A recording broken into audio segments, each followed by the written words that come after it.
and cut to the chase, present a candidate forum of LA's mayoral candidates. There's 3 ways to vote: by mail, by Dropbox, or in person. My name is Sylvester Rivers, aka Sly Rivers. Every Friday at 8 a.m. we cut to the chase. So what we do is we deal with political issues, and we don't put the mainstream corporate media in. We also like to thank this institution. This is the Harriet Tubman Center for Social Justice. Thank you, Maggie and John, wherever you are. I don't know if you're in the house right now, but we appreciate you so much. Matter of fact, all this is volunteer because of the love of the people. If anybody heard my show last Friday, I talked about 3 categories of people. There was 1, which is people who care for others. There's 2,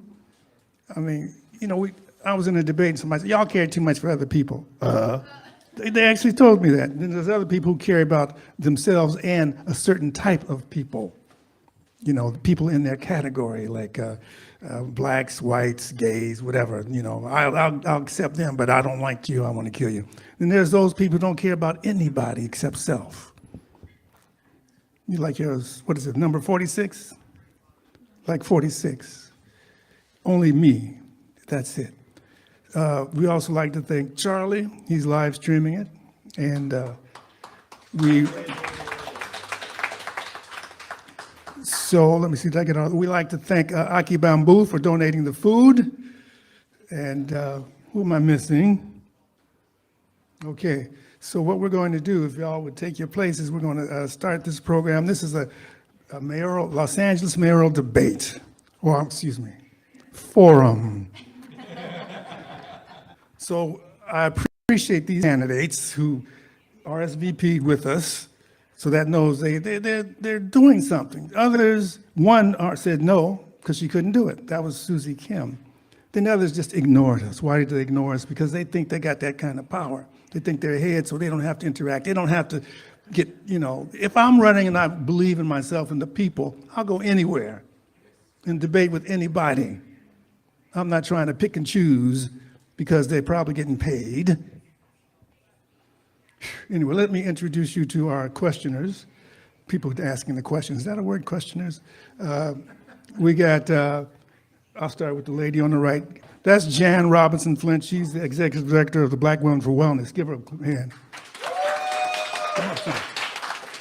Then we have, that's Charlie Wilkin. He's also a member of KPFK. He's doing the live stream and all kinds of stuff. I appreciate him. Give him a hand, yeah. And then we have Dino. He does a program on KPFK called The Signal. And I invited him because he does have a lot of politicians here. Not politicians, but he has politicians on his program. So I'm happy about that. So I wanted him to be part of our questions. What I'm going to do is have the candidates introduce themselves, because on radio, you don't see them. So I want you to be able to match the voice with the name. Make sense? Yes, it does.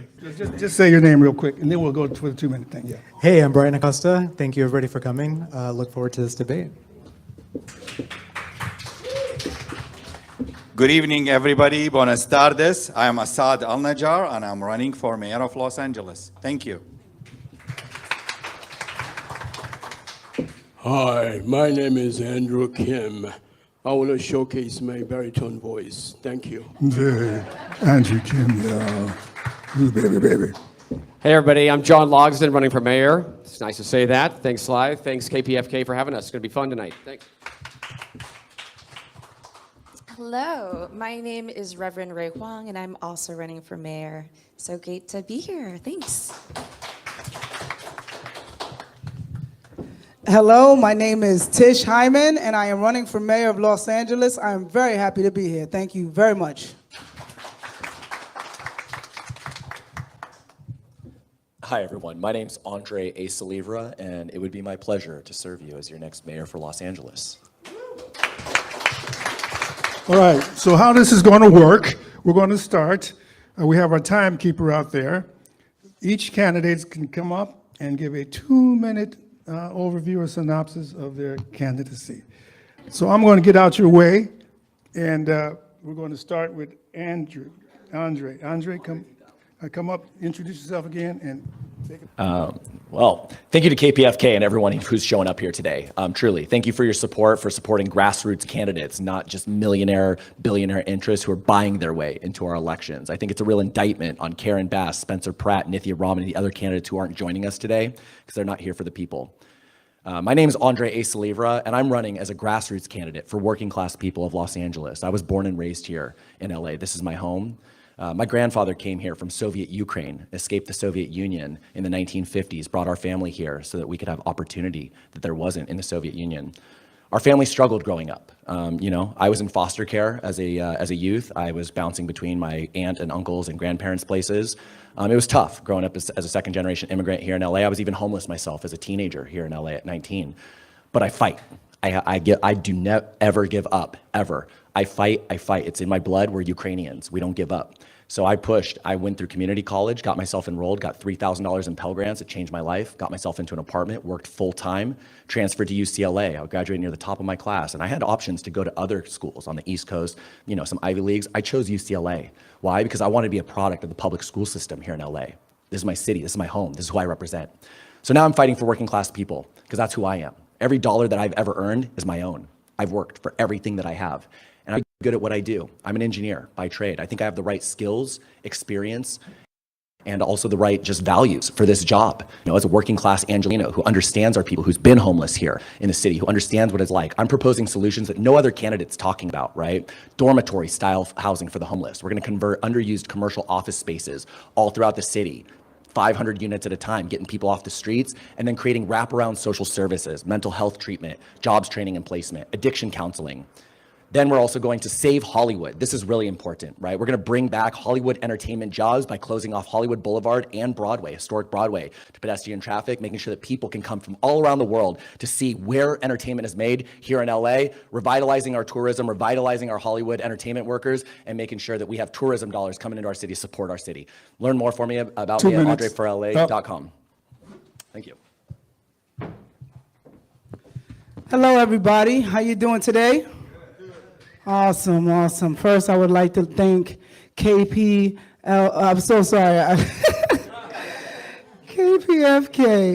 for hosting this wonderful event. I'm honored to be here. Thank you so much. And I'd also like to say thank you to my fellow candidates for also being here. You guys each represent something that we all deal with every day as Angelinos. And I also want to commend you all for stepping up and running, because I know it's not easy to do this. So my name is Tish Hyman, and I'm running for mayor because we are dealing with a public safety crisis, we are dealing with an affordability crisis, and we are dealing with a housing crisis as well as a trust crisis. We do not trust our government. And we do not trust our government because we don't see people in our government who speak to the problems that we are facing every day as Angelinos. I came here from New York City in 2010 to pursue a writing career and a songwriting music career, and I'm successful at that. I started a small business, and I'm successful in that, and I watched everything unravel as the city fell apart around me. This is not a reality show. This is reality showing up on our front doorsteps, and no one is coming to save us. We have to save ourselves. We have to come together. I am here in leadership to stand aside with you and fight for fiscal responsibility, to fight for public safety, because we cannot live in lawlessness and fear anymore. I'm telling you right now that we need to come together in compassion, empathy, and common sense. We need to leave the parties outside, because right now we are just humans being affected by terrible policies. You can look for me at hymanformayor.com, HYMAN, 4, mayor.com. Thank you so much. Hello, friends. I want to be able to see your faces. Hi, I'm Reverend Ray Huang, and I am running for mayor of Los Angeles. I am a mother, I am a community organizer, I am a pastor, and I am a daughter of immigrants. My family moved from Taiwan to actually Germany and then Australia and then to the US. And I was born here in the US, and my parents arrived first with 2 suitcases and a kid in a country where they did not share the same language, did not share the same culture, and struggled. and they found their community in the church. And it was in that church that I found the village that we needed to be able to support each other, because it was an immigrant church. That is exactly how I was raised, is why I'm running today. The honest truth, friends, is that we are living right now in a deep culture of fear. It is what drives everything. It drives how we live. It drives how we work. It drives how we eat and how we sleep. That's why we've had so many sleepless nights. And it drives our politics. But the thing is, I have been organizing here for over a decade, and I've seen our communities rise up. When the fires happened, we rose up and we took care of each other. During the pandemic, neighbor to neighbor, we took care of each other. We rose up for real police accountability during the Black Lives Matter uprising, and we will continue to fight until we finally demand that those funds that are going to the police go back to the community for real safety. We are fighting for our lives, and this is the moment that we need real change. What makes me different than every other candidate out there is that we are fighting an established power of wealth that is going to the very top, and we need a restructuring of our systems for the people. Thank you so much.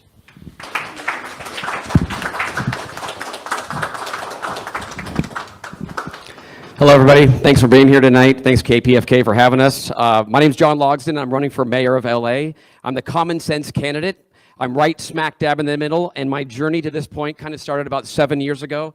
My 8-year-old son and I were in a park in our area, and we were in the middle of a gang shooting while just playing some soccer.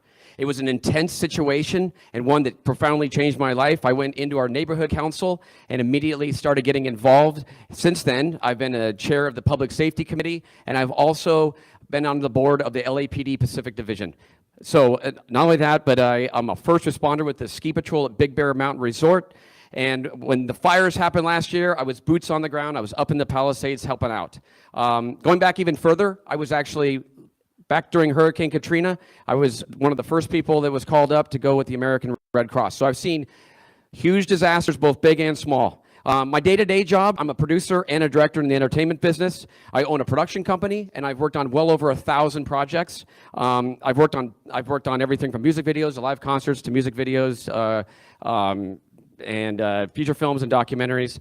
And I've pulled permits, crew up, work on budgets. So I pretty much do everything within the business, wear many hats. It's kind of like being a mayor, right? Trying to make everything happen, look at committees and whatnot. I'm a family guy.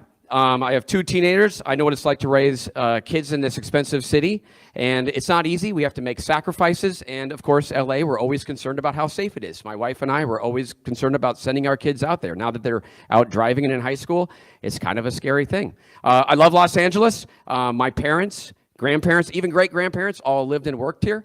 So, and I like to think that I take complete advantage of this city. I love it. Like from everything from the entertainment to the great sports teams and the food, the culture. I'm a surfer, so I love being at the beach. It's awesome. My priority is obviously public safety, you know, and obviously to make this place great, we need to work on homelessness, affordability, and the entertainment business. I'm here to fight for it. Thank you.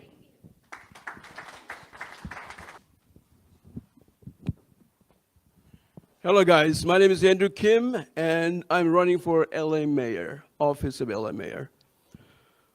I was born overseas in Korea and came to the United States as a 14-year-old kid. I landed in a place called Southgate, which is right across from Watts, in the aftermath of Watts riot. That's 1974. In 1960s, we had a real division within our nation, racially and economically. So I saw that in person because when I was being driven from airport as a 14-year-old kid, I saw the buildings that were shuttered on the Century Boulevard. Now I guess it's a Obama Boulevard, but it is Century Boulevard back then, had all these shuttered, foreboding looking buildings. And I said, what is wrong here? What can I do? What can we do to make a difference? So anyway, I landed in Southgate, and there was a Firestone plant, which was a shuttered also. And I saw the problems that we are having as a nation. So I became an attorney. I've been practicing law for 30 years. And then I also organized or founding member of a Greater Wilshire Center Neighborhood Council. I also became the commissioner, county commissioner for Narcotics and Dangerous Drugs Commission. And also I served as judge pro tem. I think that my passion is my faith in Christ. I'm a born-again Christian. And at the same time, my passion is homelessness. And because homelessness drives me, I want a solution for all those people out there on the street at night. I'm going to start working from day one to make sure these people get the help. Thank you.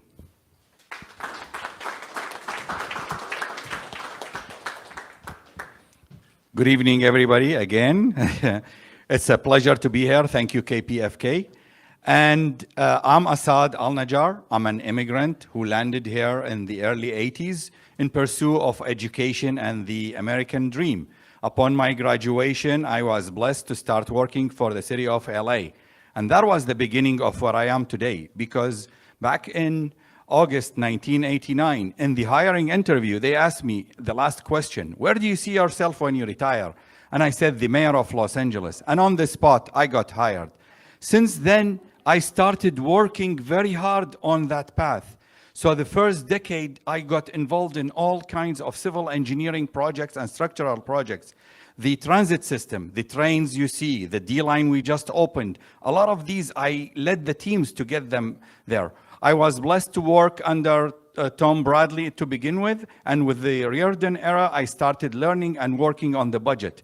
The past 26 years, I'm a first responder. I work very close with LA Fire Department, the CERT team, and LAPD SLOs. Also, the past 11 years, I've been very involved with the interfaith to get all the temples, the mosques, and the churches to get together. We are united in faith. Our unique city itself has a character that we don't have in any other city. And of course, with that, I became very active in LA versus hate. Hate is occupying our city. You should see all the hate messages I've been getting the past 15 months I've been campaigning. I started campaigning against my boss, Karen Bass, back in March 2025, and I'm almost here at the end of the road. I have the solutions because I've been inside City Hall. I not only know how to run it, I know how to run it efficiently. You could see my platform at lacity.solutions. Thank you.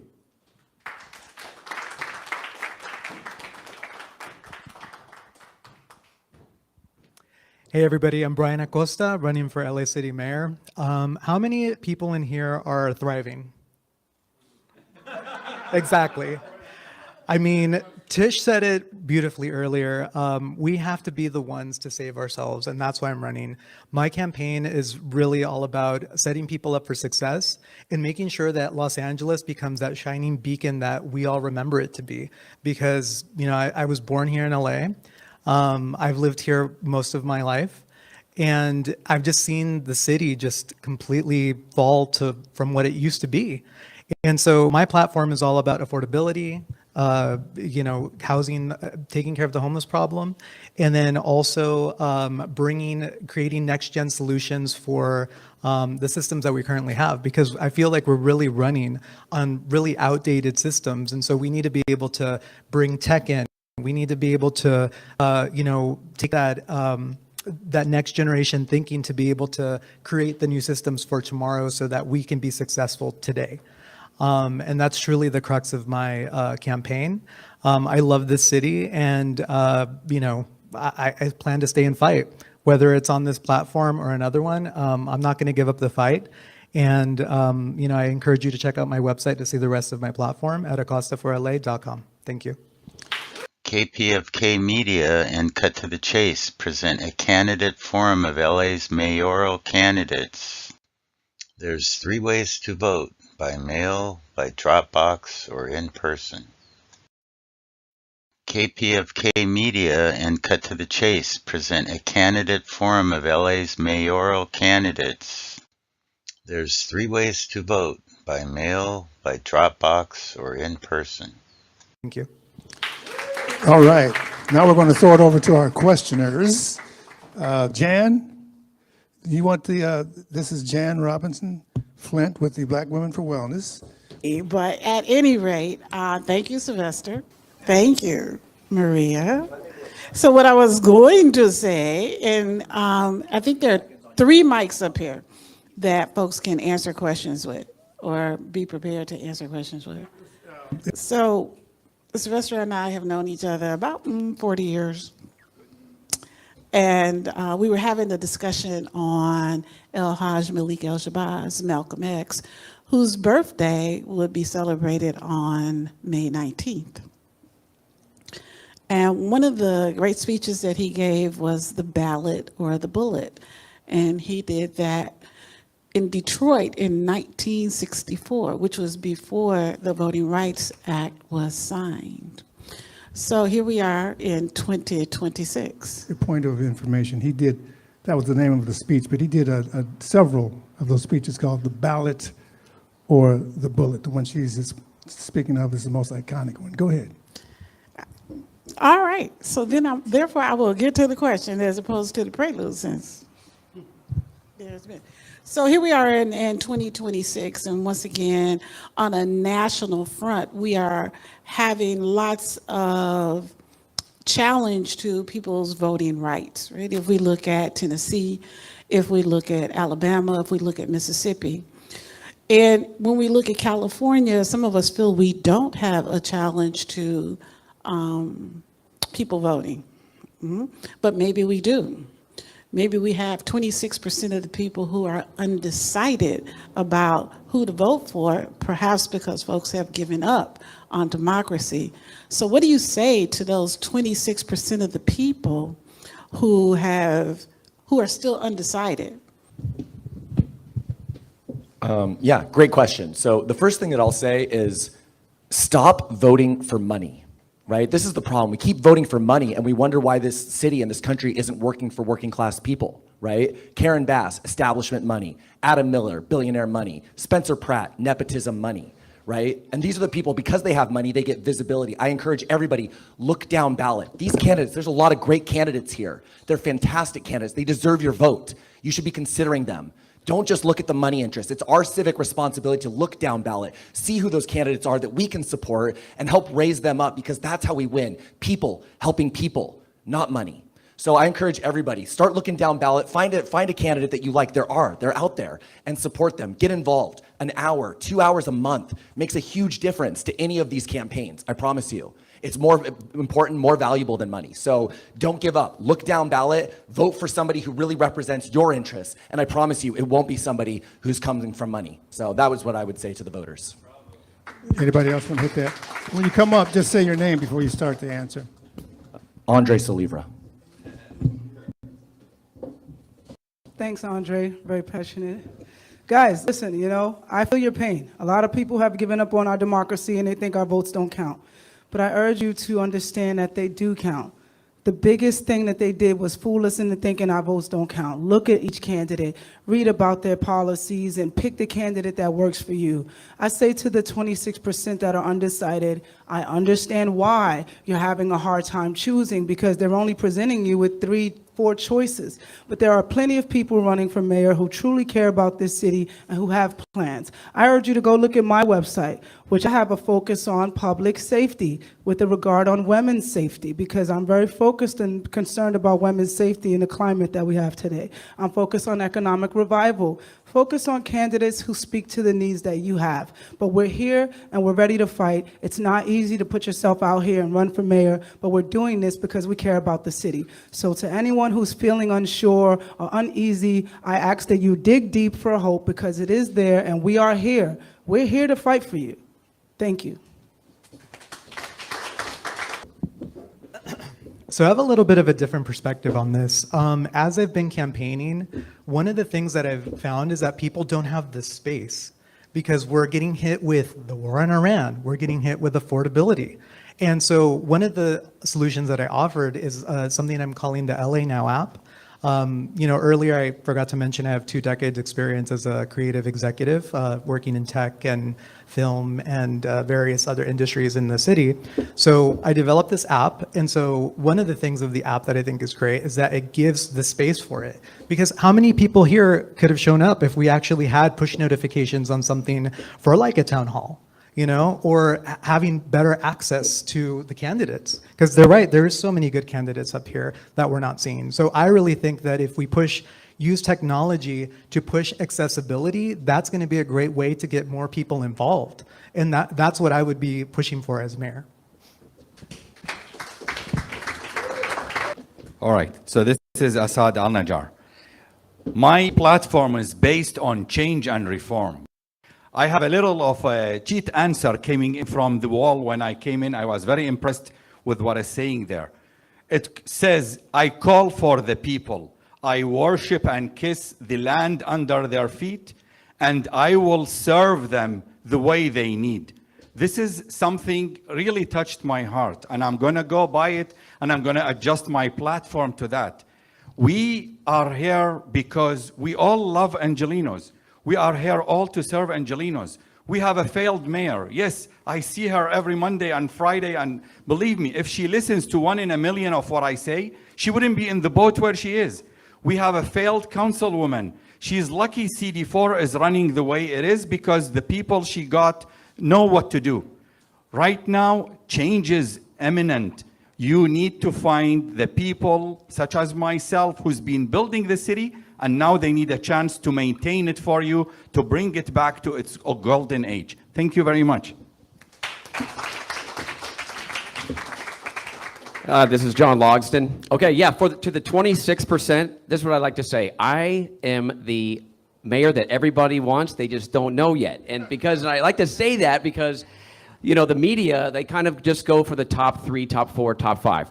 And then everybody else is kind of just down here. And I know that firsthand, and I know a lot of us do firsthand. So for the 26%, I think you just got to do some research and look into it, because there's a lot of people that you're just not seeing at the top. And I also like the idea of ranked choice ballot voting, because I think and if you don't know what that is, it's basically like you can vote for like 3 people, right? And so you maybe pick your top choice, and then your second choice, and your third choice. And then it kind of weeds out from there, because if everybody does it, maybe you get the first top play, the person that is in the media, but then other people are picking people further down the ballot. So that's what I like to say. I know it's kind of a game, this whole mayor thing, and any election, so to speak. So I've learned a lot since I've been in it, and it's very interesting, so to speak. Thank you.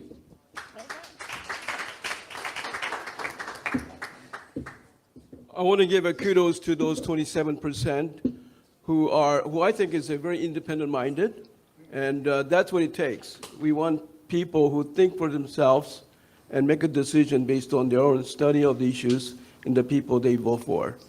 And I want to give a good applause to them.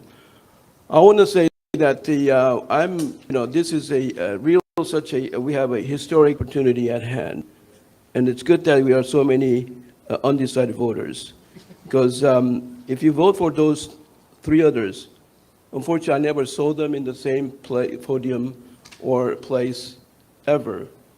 So I don't know where they are. I never saw them. I don't think I'll see them, in a few days before the voting take place. So I want to say that that my passion is for the homelessness, and it's recovery first instead of the housing first. We have a problem. We're going to have the same problem 4 years ago if we elect the same people.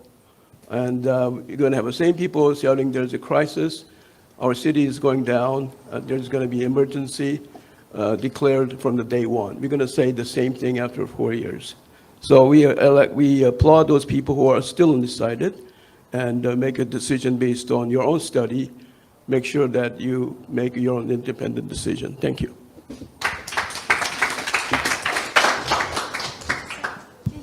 Clarification, how many percent you said this? I said 26, but who believes in polls? That's exactly what I was going to bring up. I'm Reverend Ray Huang, and the truth is it's not that it's only 26% that's undecided. The truth is that 70% of Angelenos sat out of the primaries the last time we held this election. It's not that we have undecided voters. It's that we have people who live here who do not feel represented, who do not feel like this city belongs to them. Right now, what we need to do is to challenge the way that we are currently running our government and our systems, because it's not meeting the real needs of Angelenos. Our system is bent towards retaining power, hoarding power and wealth into the few. The reason why so many people right here have never been represented in politics, why we haven't been heard, is even in that poll you're talking about right now, did not even include our names, right? I believe my name might have been included, but. Mayoral missed you. Yeah. Mayoral excluded you. Oh, there we go. 100 students from outside Los Angeles. So here's the reality. We need a full-on change. And what that looks like is being able to put that wealth and power into our hands. And the way we do it is by fundamentally changing how we vote and make decisions in our city. And that includes participatory budgeting, where we get to decide where our money goes and how we make decisions in the city. Sorry for my time. All right, so we're going to move on to the next panel of questioner. We'll come back to you, Jan. Black Lives Matter grassroots. They did a survey, an online survey, to find out what the people wanted, not what money wants. So the online survey, our next panel questioner is Charlie. His questions are going to revolve. Well, go ahead, Charlie, take it away. All right, so this people's budget comes out every year, and this year it came out at the end of April. And what it especially looks at is what kind of services that people in LA want with their tax dollar going to the city.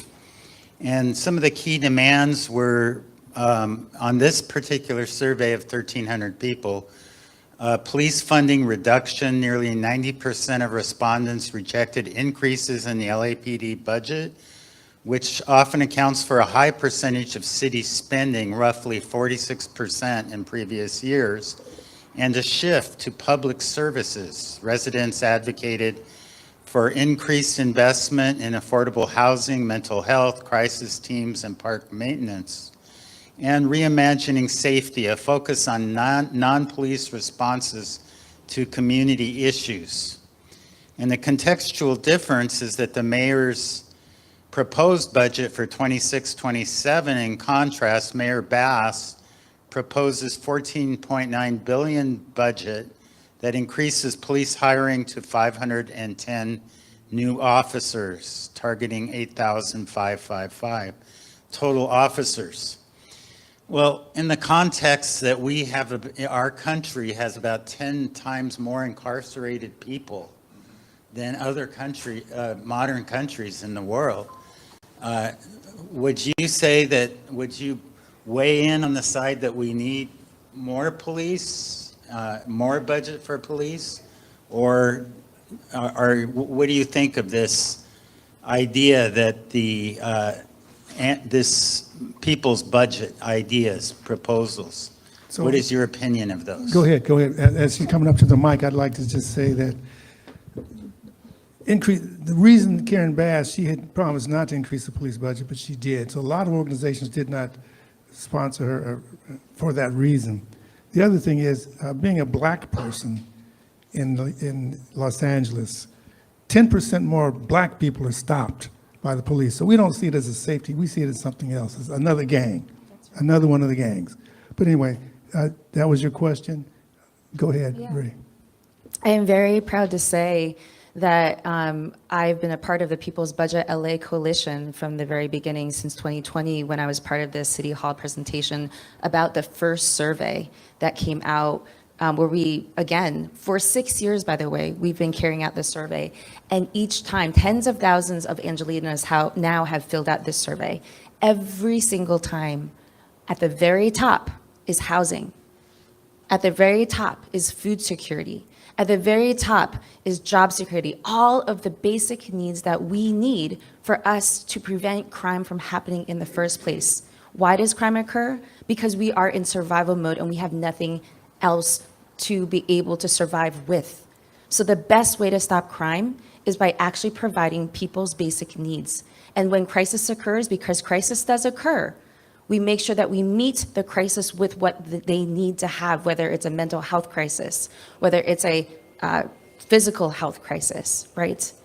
So I am the only person, the only candidate in this race calling for the defunding of the police, because we need to redistribute that money into things that actually keep us safe. I'm also calling for the firing of Police Chief McDonald, who has not been doing his job in hurting us, in protecting us, and the police need to do their job. So that's why I'm calling up. So next. Hello, I'm John Logston. So a little bit of a yin and yang with that, but I am like for public safety, and I actually think that we need to have more, like our police force needs to be up around like 10,000. So we are way behind like Chicago and New York, and we have a much bigger geographical area. So, but here's the thing. Technology has been a force for good as far as this, because the accountability of like even having body cams, I know people are worried about like cops pulling people over and actually doing stuff that like has gotten them in trouble in the past, but I think accountability with the body cams has really driven that down. And that's the accountability that we need. Also, I am 100% for having interventions with people that aren't needing cops. So like this circle team, for example, which goes out and when there is an issue that doesn't call for force like police, you know, then that's the kind of intervention that we need. That's where some of our money should go.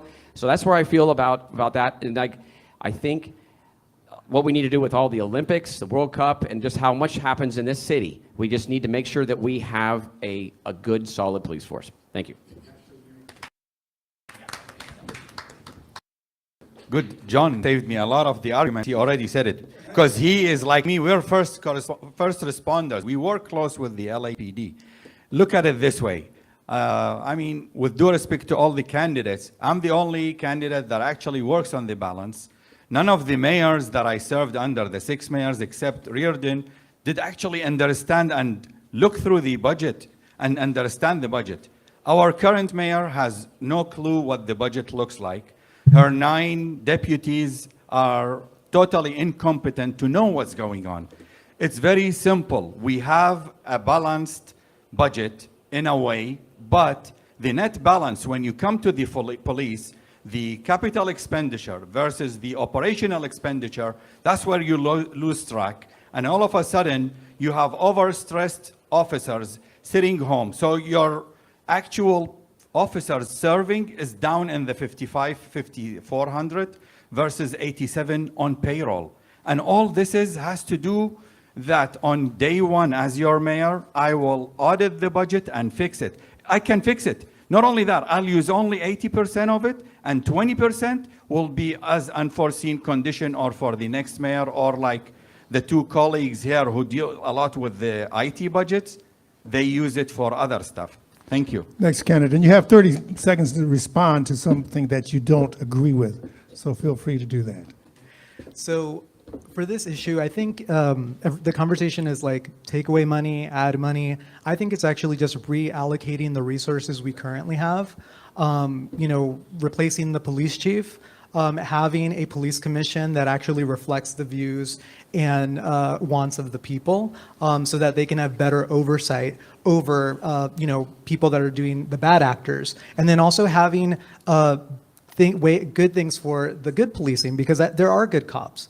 So I think that we need to be able to reallocate resources appropriately and be able to have just a better accountability over the police force, and a police chief that actually reflects that as well.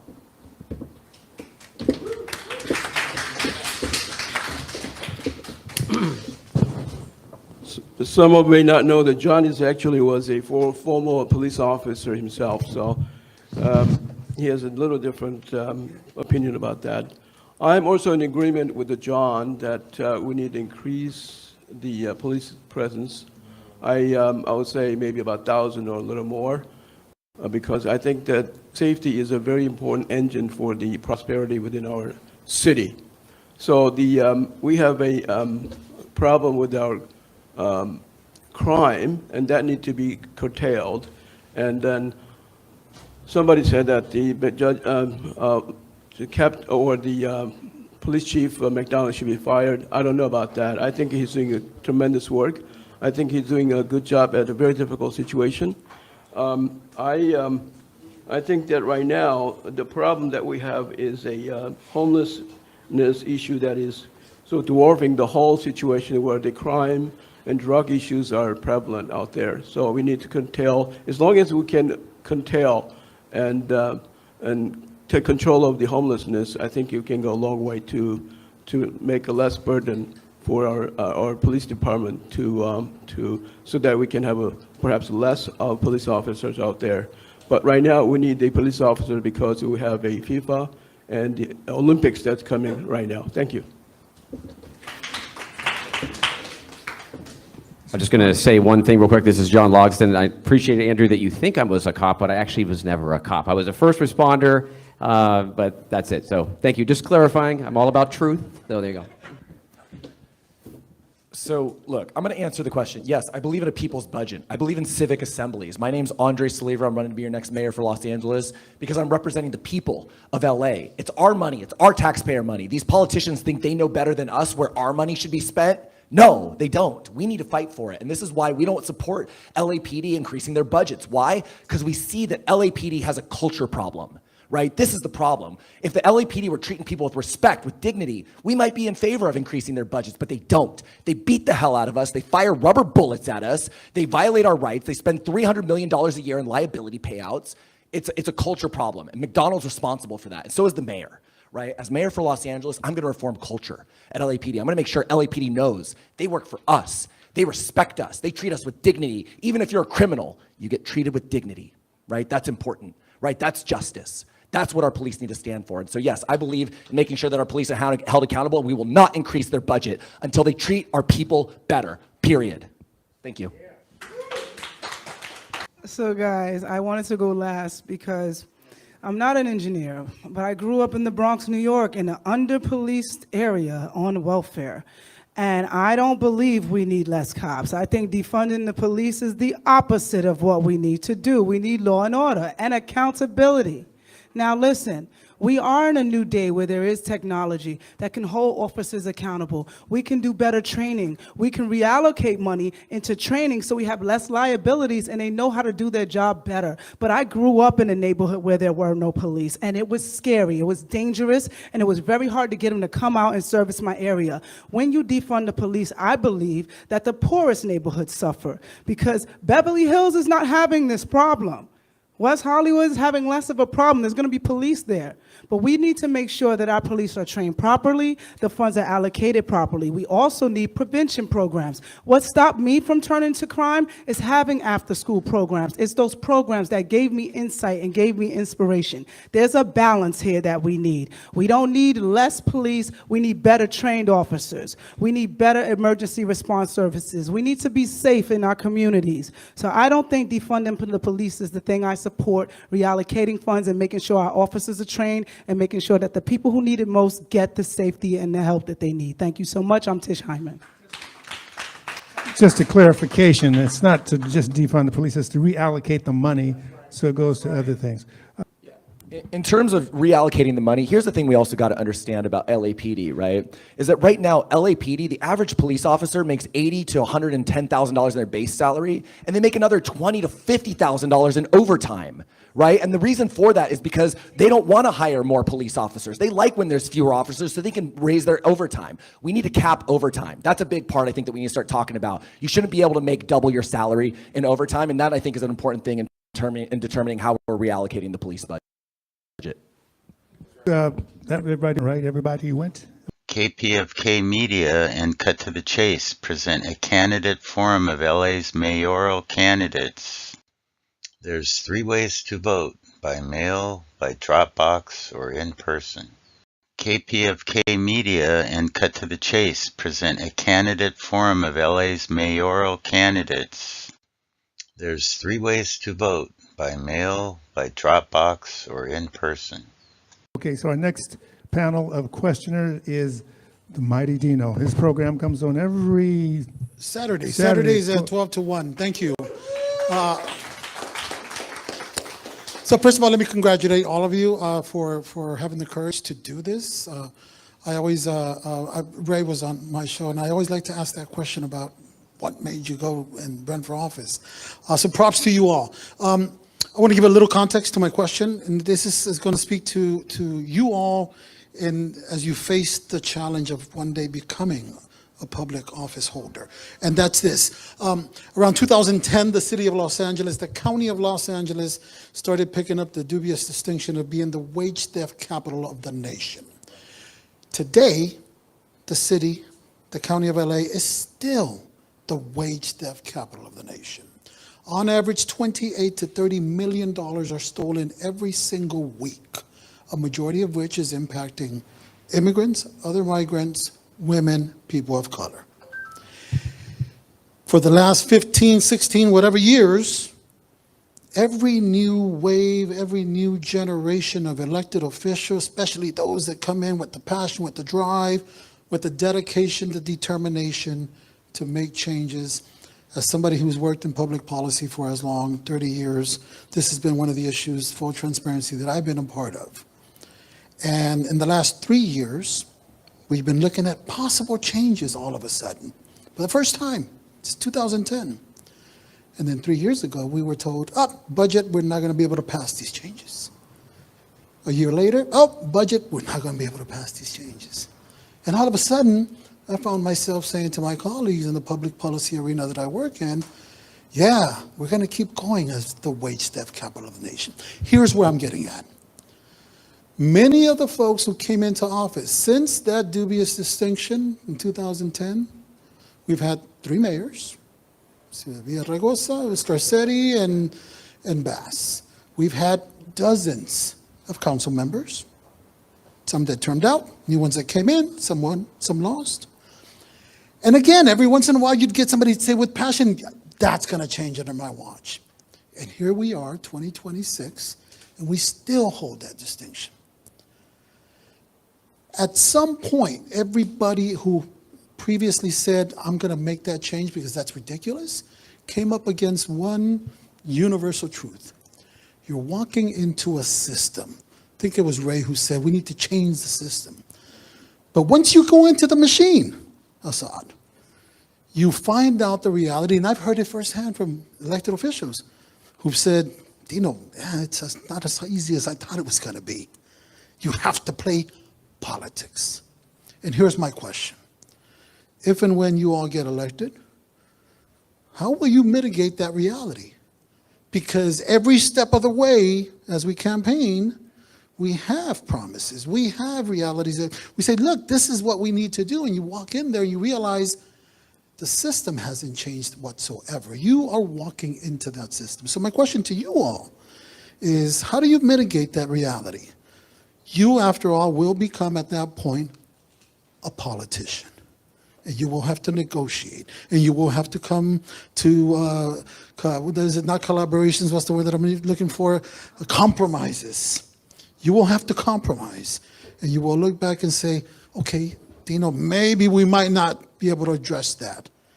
And what do you say to the constituents then? So I just kind of want to put it out there because I think this is the reality. In my experience in public policy, almost 30 years, I've never not seen this happen to some degree or another. What do you say to that? Sorry I took long. Dino, I'm so glad you asked that question. By the way, this is Ray Huang. Because here's the thing. This is the reason why I'm running the campaign as we are is because I'm a community organizer. For us, this has never been about the moment. This has never been about just getting to November. This has always been about building a movement that is lasting. Every single person that has been touched by our campaign that we bring to volunteer, we actually organize them. We train them in organizing 101, and we organize them to organize their neighbors who organize their neighbors and organize their neighbors. I'm proud to say we have, I believe, now over 30 neighborhood captains across the city who are organizing their whole neighborhood We have 99 neighborhoods, by the way, in the city of Los Angeles. So that way they are organizing their neighbors, canvassing, learning political strategy, learning how to power map, learning how to carry out house meetings. So that way we understand that we're building something far bigger. The goal of my campaign has been, one, to be able to bring faith and hope and belief that things can change. Because if you feel in despair, you will not participate. And we need people to be able to participate and feel like they're full partners in the city. The second is to be able to bring them into this organizing movement, connecting them with different organizations on the ground who are moving power. Number three is to give them solutions, real solutions that we have been acting upon, such as the participatory budgeting process, which is part of my platform, which is social housing, which is fast and free buses, which we've already done before during the pandemic, which is a public bank. These are the ways that we can fully transform a system that needs to be changed.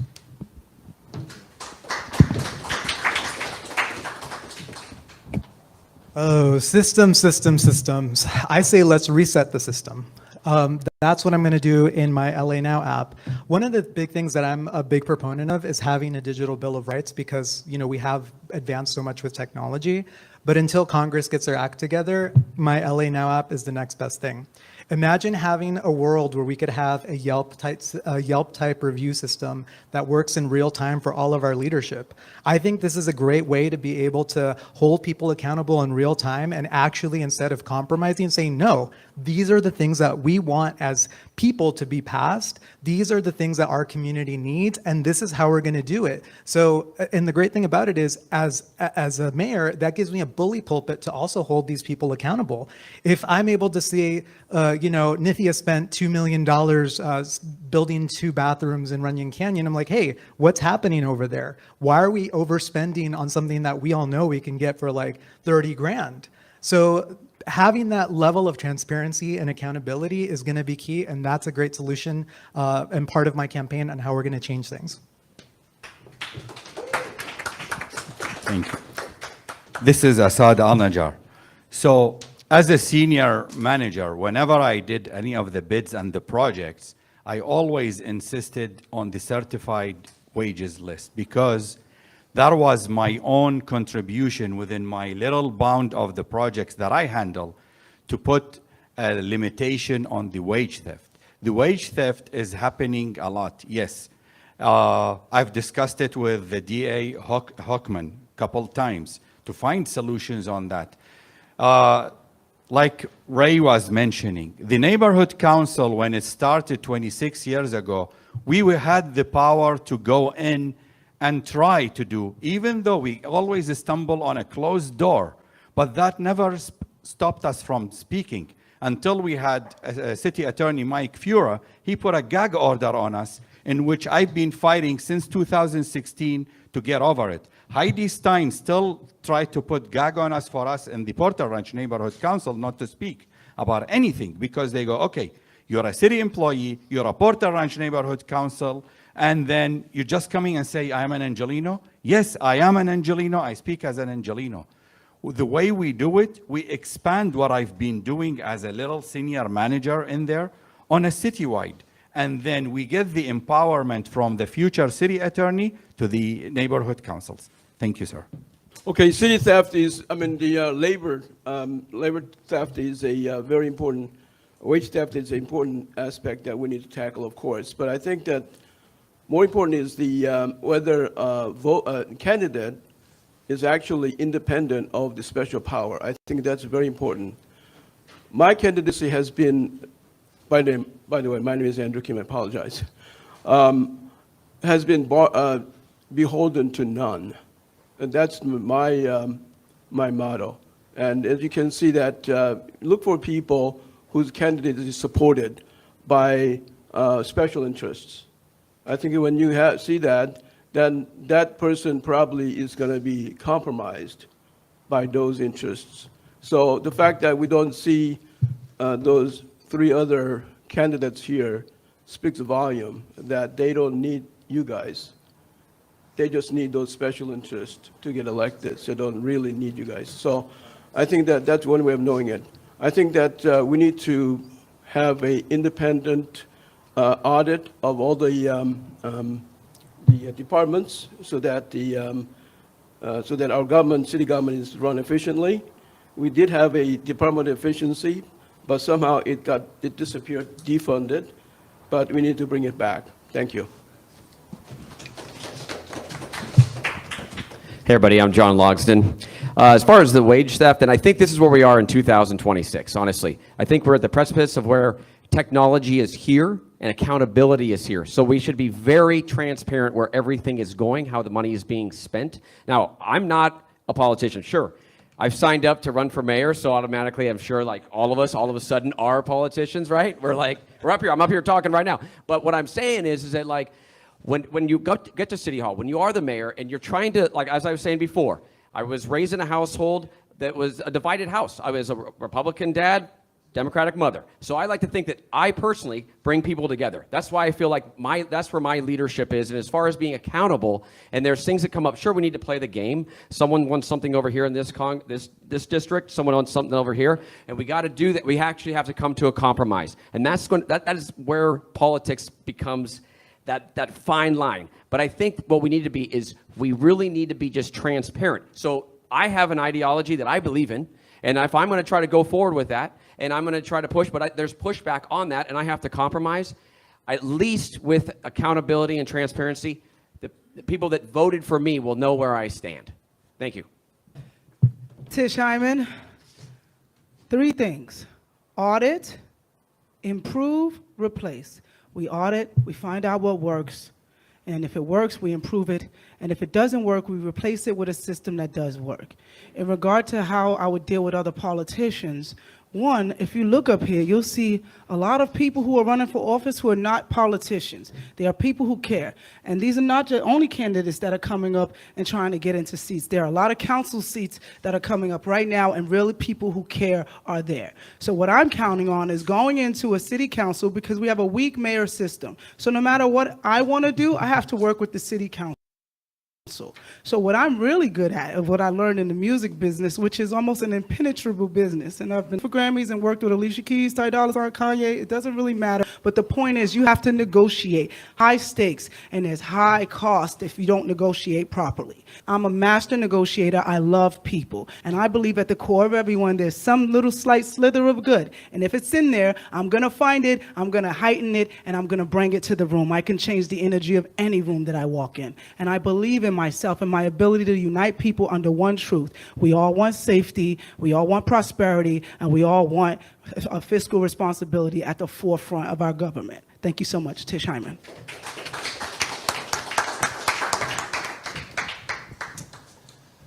Thank you. My name's Andre A. Salivra, running for Los Angeles mayor. So, wage theft, it's a problem, right? We need a system that actually works, right? We keep hearing this. The system is broken. The system is broken. I'm literally a systems engineer by trade. I'm one of the top systems engineers in the entire United States. I've been doing it for 15 years. Companies call me when their systems are broken to fix them. Why? Because I'm good at working cross-functionally with lots of people across dozens of departments, teams, executive people working in the warehouses, people working in marketing or other departments, right? I can do this at City Hall to investigate the situation, figure out what's going on there, create a solution, right? We create multiple solution plans, figuring out which one of these has its pros and cons, and then we align the people. This is the most important part. We need a mayor who's going to align the people, use the power of the microphone, use the cultural power of the mayorship to align the people behind a common cause. That's why as mayor for Los Angeles, every second Sunday, once a month, outside of City Hall, I'm gonna give a State of the City address where I will address the people of Los Angeles right on the steps, telling you what's working, what's not working, who are the roadblocks, who are the people that are preventing us from making progress in our city. I will identify them by name because I'm an independent, right? And I'm fighting for our city, working class people of our city. And I will tell you, the people, how you can get involved, how you can put pressure, where the pain points are, and so we can get aligned to make real progress and real change in our city. My name's Andre Salivra. Vote for me on June 2nd. Thank you. Easy. But I want to look at the question of safety. Now I want to ask a couple of candidates who had opposing views to come up with the policing thing and redoing the budget. I think you two, I want you up there, and you, if you all go to the mic, I want you to, because some wanted to increase the police budget and others say we have to reimagine. So what I want you to do, I want you to talk to each other of how and why it should or should not work. My opinion, I guess I'm allowed to give my opinion, is that I heard on the radio this morning, not a different station, I shouldn't say it, but that there was a situation where a family won a multi-million-dollar settlement because a police officer planted a taser on a gentleman, planted a taser on him. And he said, oh yeah, my life was in danger, blah, blah, blah, blah, blah, blah, blah. So when we keep saying retrain, but it's a culture that's been there. Like when Dino talked about the system, that system has been there and has not been kind to just the grassroots people. It's been kind to the people with the money and in power. So I want y'all to dialogue with that. Why it should be, yeah. You were anti and you were pro. So another, yeah. I want you up there, yes? And then, John wants to increase. right. I want 2 and 2. So, yeah, so I want you to talk to each other. I mean, I think studies have shown that more police does not stop safety. Right. And then we have to look at the reality of it. The reality is that the police put drugs in the black community. Right. That's true. And, we have to look at this. So I want y'all to dialogue about that. Yeah, so I'll go ahead and lead off on this one because I honestly think that. Great, awesome. So, look, as I've said before, there's a culture problem at LAPD. My name's Andre Saliver, running for LA mayor. There's a culture problem at LAPD, right? The fact that some of these officers would even do this, it's despicable, and it's a fireable offense. But the problem is the police unions protect them, right? They're protecting the bad cops. They're protecting each other because they see themselves like a brotherhood. We need to make it expensive to be a bad cop. I'm actually personally in favor of professional liability insurance for police. We're going to stop paying for the liability payouts of our LAPD. When they commit infractions, when they're violating our rights, when they're hurting people, it's going to start coming out of their pocket, right? We're going to make sure that they have to buy professional. And look, we can even give each one of them $5,000 a year. Go buy your insurance. If you're a good cop, it might only cost you $2 or $3. If you're a bad cop, it might cost you $10, $20, $30,000 a year to be a bad cop in LA. And that needs to be known because then the police unions can't protect them. Then their own pocket is going to hurt. And that's how we're going to fix this situation. Okay. So basically in any entity, there is the good, the bad, and the ugly. For me, being an immigrant, in the 80s, my first encounter with the police was like, hey, camel jockey, why are you speeding in your car? And it's like, okay, camel jockey, where did that come from? Or then after the September 11, I'm up to date, I'm labeled as the terrorist, the Arab terrorist who's gonna blow us up. And even if you got now into my Instagram, oh, what are you gonna do? You're gonna recruit more terrorists? Is the culture, not only the LAPD, the whole city culture. And it's not only, the BLM is not only Black Lives Matters, it's Brown Lives Matters too.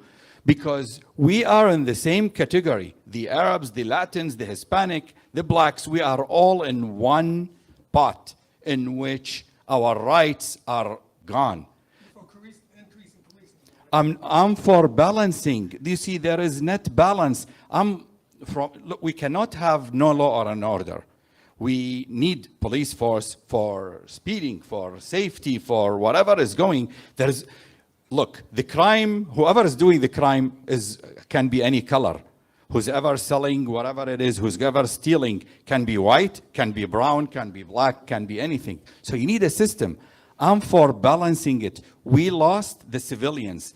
John and I volunteer so that we fill in some of the work. Oh, okay, I'm sorry. I thought it's an open discussion.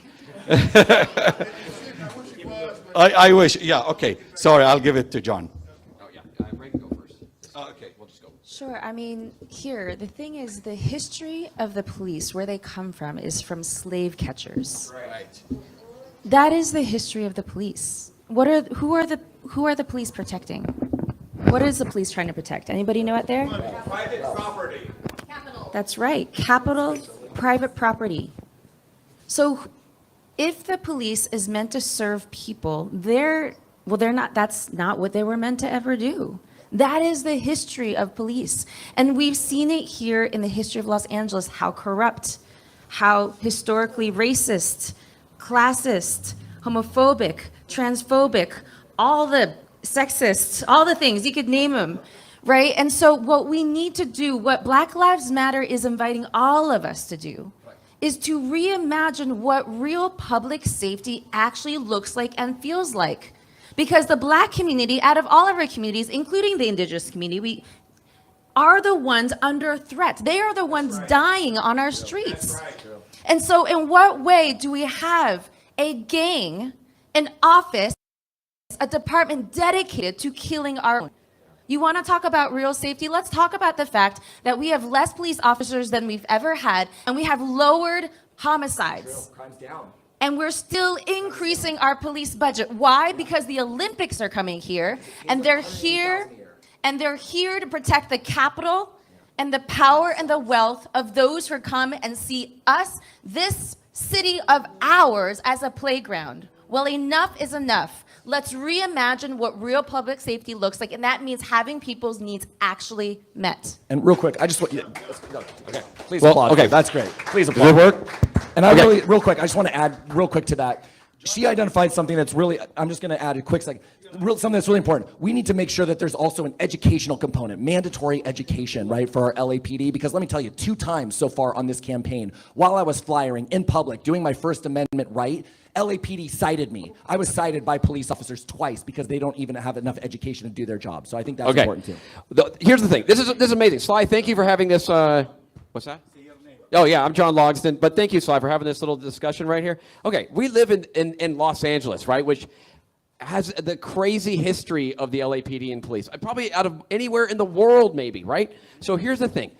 I wish there was no cops. I think we all do. None, zero. But unfortunately, we do need law and order because there's people stealing stuff. There's things just going on. I wish it was just all kumbaya and love and butterflies, but it's unfortunately not. And so we definitely need law enforcement. Now, I am all for, like I mentioned earlier, for having like when not everybody needs to be there doesn't need to be a badge that shows up every time there's an actual incident. It could be somebody else that's coming in like a negotiator that makes things happen. Like I mentioned, the circle team. But we still definitely need to have police in this society in LA. One day, maybe way down the road, we will get back to where we need to be, and we don't need police. But right now, we do. Thank you. Yeah, I think, Ray, I think you belong in Soviet Union. With all and this is Andrew Kim speaking. I think that right now the fundamental part of American tradition is life, liberty, and property, private property. Yes, and all races have a private property, not only whites or Asians. And we need to protect them for the well-being of a nation and of our city. I want to hear what. Yeah. Well, let's move forward. First, I have to say the Soviet Union doesn't exist anymore. It got dissolved. But I wanted 2 and 2, so we're going to move forward. Can I just jump into one really quick? As the only Black life on the stage, please? Because I hear this word and I hear these things and I'm like, okay, interesting. Listen, guys, I understand that there has been police brutality. I grew up in the ghetto. I do understand what we're saying. But like I said, there needs to be balance. Jingle bells, jingle bells. That song where it originated, it was a terrible origination for that song, but we're not going to stop singing it at Christmas. Listen, police started out as slave catchers. It's been a long time since they've been catching slaves. We need to focus here. We got cameras for a reason. We have accountability, and if we can, I like the idea that he said it coming out of their own pockets, their mistakes they make. Yes, they would make fewer mistakes. Ray, you're very sweet, but I don't know where you grew up. I grew up in America. We need police officers, okay? All right. We're not going to play this defund the police crap. We know we need protection. Who are you going to call when something happens to you? Ghostbusters? Time is up. Let's be for real. Okay, let me do clarification. Let me do a clarification again. They're not saying defund the police. They're saying reimagine, rechannel the money to other things that might work. Now, at this point, I want to see if anybody in the audience has a question. Name, if you'd like, and your question. Certainly. My name is Philip Walker, and I do want to thank, I actually know a lot of these people too, and thank you all for getting up and really standing up for your city. And I do want to say that first and foremost. We may all disagree, but we all agree that we love this city and that we're here for it. And I know that you all have worked hard. Like, I've seen you all work hard. So I want to say that first and foremost, and that's very important. And your question. The thing that thank you. The question I want to ask too is, like, the point becomes this: like, some people need protection from the police. And I want to, like, actually give you an anecdote from 2020 when I was actually involved in, like, the protests in Santa Monica, and I literally watched platoons of police run past looters with buckets full of shoes to beat the living crap out of protesters. My question becomes, can people actually acknowledge that there is a problem with policing, that this country was built to oppress black people, that the slave catchers, and yeah, there are still slaves, to be clear. Look up the 13th Amendment. So can people actually acknowledge that? And they talk about this and that and Brown and all of that, but can you actually acknowledge the way that this country is constituted to keep people of color and black people down, to brutalize them, and to cloak it in wording like safety, like law and order? Can you acknowledge that? Okay, here we go. My brother, I It's gonna make definitely me hear work. you. I have to edit it out. I don't want to do no I editing. can acknowledge that, yes, there has been police brutality. My brother was beaten nearly to death in the 90s by the police, not at a protest, just in his neighborhood. Things happen, tensions rise, things get out of control, but there's no reason to paint the whole entire brush. We need the police. They need better training. They need accountability. We need to hire, more diverse people to work in the neighborhoods that maybe they grew up in so that they actually know how to deal with the people. There's got to be balance, my brother. We cannot say that we don't need police because something happened. Okay, It's happened. It's time to move on and move forward together. I'm going to interject We're a here. community. I'm going to interject here. I think you answered his question, but he's not saying that we don't need police. We're saying KPFK Media and Cut to the Chase present a candidate forum of LA's mayoral candidates. There's 3 ways to vote: by mail, by Dropbox, or in person. all right, here we go. We have 2 more questions, 3, and then we'll get to closing comments. 3.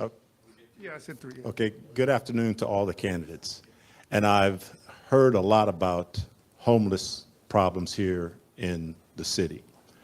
My question is, as mayor, I don't know if you have the ability or authority, but someone like me, I'm retired. I've worked for 40 years. I'm collecting my Social Security now. Where can I find affordable housing so that I don't become homeless? Because the average price of a home here in Los Angeles is well over $500,000 or $600,000. That is out of my bracket. So where or how would you address affordable housing so that I'm not a drug addict, I'm not a criminal, I don't have a record, and all the issues about homelessness have been about someone that is not like me? Thank you for that question. Brian Acosta here. So I think it's a layered thing because right now also what's happening, why, when people become homeless that are, working individuals, because there's a lot of people that are working poor, it's really hard to get back into housing because it's so expensive. Who has $8,000 off, just to get into a place? So one of the things I want to do is I want to have a layered system where people can, if you're a good renter, maybe you only pay the first month's deposit, you're able to just access a home more easily. Also, I want to push co-op housing where we would have studios, 1 bedrooms and 2 bedrooms for like, $200,000, $400,000, and $600,000, where instead of renting from somebody, you'd be able to build equity. And the great thing about co-op housing is that it'd be non-speculative so that future generations would also be able to have permanent affordable housing. Thank you. Yeah, this is Assad Al-Najjar. I'll refer back to what I stated earlier, the 277-page plan we have. Plus, during the Garcetti era, myself and a lot of the senior engineers, and even including my wife that works in the city of LA, we started working on the Abridge home, in which identified a lot of the buildings to be refurbished. We put how we're going to do the asbestos cleaning. We defined how we're going to have a retrofit. We defined how we're going to build tiny homes. We put a plan on the container homes. We put a plan on the prefabricated homes. Everything was going in. We have budget. The city of LA has the money. Right now, it's wasted left and right, and nobody knows where. I know where it's wasted. I know exactly. There's like a $400 million disappeared, and I keep asking my boss, hey, Karen, where is the 400 million? And it's like, get out of the room. You don't belong here. No, really, we have it. We can do it. It's got stopped. Garcetti used COVID to stop, but then now, with me, I know where it is. Day one, implemented. I fire all the deputies and all that. I have a great team here. They are ready. We are all, look, maybe one of us is gonna be the mayor. And whoever it is, we're gonna work collectively together because we complement each other. Thank you. Thank you, Assad. And yes, it would be my pleasure to work with any number of these people here. Truly, Assad's fantastic, but everyone here has smart ideas. And my friend, your question resonates with me. I was homeless here. I've been homeless here. Even now, after I've made it, whatever, I still rent. I've rented my whole life. I've paid $300,000 of money that I've earned to landlords. I own nothing, and they want it to be that way. The solution, social housing. We need to improve social housing. Every other modern country around the world has some amount of large-scale social housing. 40, 60% of people live in social housing, dignified social housing, right? We make it a priority, right? So it's not a speculative asset like Bryant was talking about. So it's something that people live in, working class people. We don't have to worry about their rent going up despite the economy struggling, which is happening right now to everybody in our city, right? We need more social housing options. So that's why I'm promoting public dormitories, right? For the lowest, most vulnerable, with even single room occupancy and even places to move you up. And then I want the city of Los Angeles to buy apartment buildings, own and operate those all throughout the city. Social housing options where if maybe you're a city employee, you could get one of those. And they're nice, they're dignified, they're modern, they're new. But we need our government everywhere, not just here in LA, but around the entire United States to start investing in social housing for the people. Thank you. I agree. So we often talk about housing and homelessness as two different things, but the reality is they are two sides of the same coin. And the antidote is permanent affordable housing, and it is through social housing. I'm proud to say that I've been working on social housing for the last 6 years of my career. I have helped pass a statewide bill that is a study bill on social housing in the state, so we can identify what strategies and solutions we need for the state to be able to build out the infrastructure we need to expand social housing in the state of California. I sit on the advisory committee of the state, and over the last 6 years, I've been also supporting our Measure ULA, which is now revenue for social housing, which is right now being under threat and under attack by Mayor Karen Bass and also Councilmember Nithya Raman. And we need to be able to ensure that we are protecting Measure ULA so that we can continue to use the $1 billion of revenue that will continue to expand to build housing. And let me tell everybody, because this is a conversation right now, ULA has not hurt our supply. In fact, we have had more apartments built over the last year than we ever had before, and we're going to continue to do that. So we need to expand social housing, and that is actually how we're going to be able to stabilize our own Angelenos to have housing. By the way, also tenant protections is something we need, so I'll plan on co-sponsoring a bill to repeal Costa Hawkins. I want to answer his specific question because his question was about him as a man who is aging and living off of Social Security.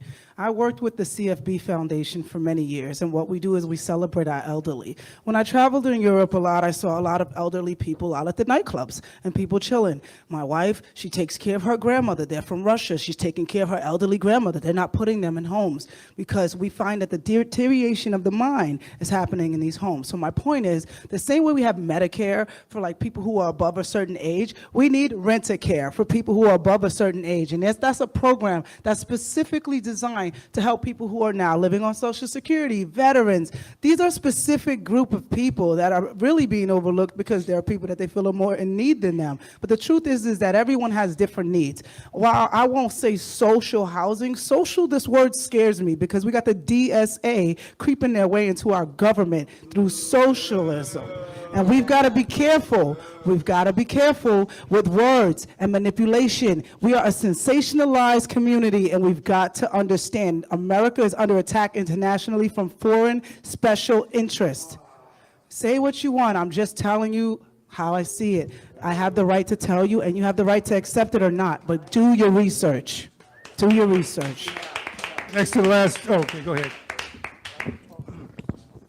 how are we going to lose a perfectly good nation like United States, prosperous nation?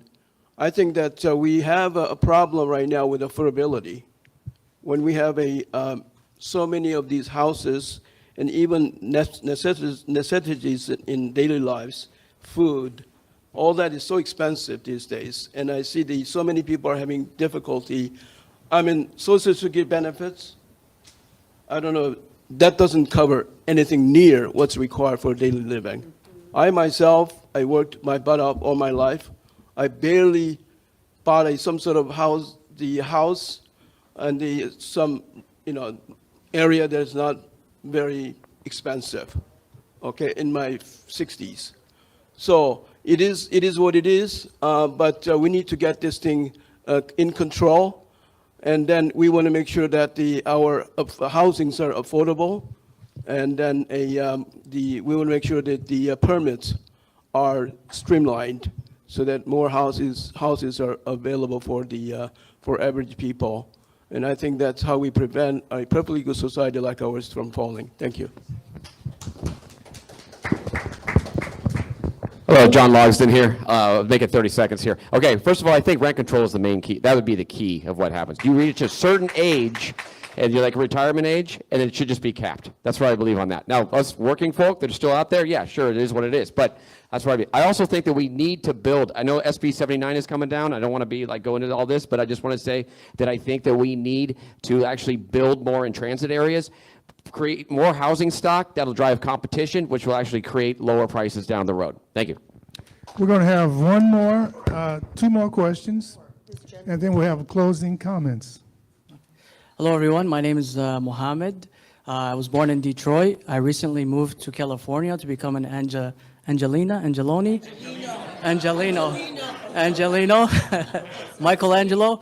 So I wanted to say, I had a comment and a question. My comment was that I believe that we don't have mayor candidates, we have presidential candidates all sitting up there. And I really wanted to say that we want to work together as humanity to solve the problems, starting with Los Angeles and then going to the world. My question is that I am Muslim, but we believe in everybody, as I consider myself a humanitarian. So my question to you is, how are you going to conquer Islamophobia, even if it's against any religion, in regards to spirituality? Because we believe in universal, the spirituality is universal. It's not tied down to a specific faction. It's tied down to all of humanity. So my question to all of you, I just want to say that I'm the spiritual leader of the Watts community. This is why I moved to California. And so they chose me to represent them spiritually. So we have the... Good question. For time's sake, let's get to answers. Thank you, Mo. So, being the Muslim candidate, I mean, I consider myself an American and Los Angeles, Angelino, and that's about it. But from the campaigning, I realized there is a lot of this Islamophobia going. Folks was asking me about Sharia law, and it's like, what the hell are you talking about? And things like that. But what I can do and what I have been doing is the past 11 years, I've been very active to get the church, the temple, and the Muslims all together. And you have to, this is a different even subject. Muslims are divided between Shiite and Sunni, and they don't even talk to each other, and things like that. So I brought all the religions together, and I continue to celebrate each of us together. Yes, there is books, but at the end of the day, we are all children of God. We are all united in faith, and our diversity is our uniqueness. Thank you. That's really great, and I want to applaud Assad for his efforts, truly. He's been really a leader in helping unify all the different religions and sects around Los Angeles, and truly we need that right now. And I think, you mentioned the right point. You said you're a humanitarian first. That's what matters, right? And here's the difference, is that we have religion and we've got humans, right? I'm an American first, I'm a Ukrainian second, right? I'm a humanitarian first, I'm a Christian second. And it's when you start to put your religion ahead of your humanity, that's when it becomes a problem. Then you're a fundamentalist, right? We need to push back against fundamentalists. They are people who would put their religion ahead of the humanity of everyone. And so I think that's the important thing. It's a cultural change that we need to promote, and I will do that as mayor of Los Angeles. It's okay, you could be any religion in the world, and it's great, but we have to put our humanitarianism, our humanity first, and then our religion second. So thank you guys.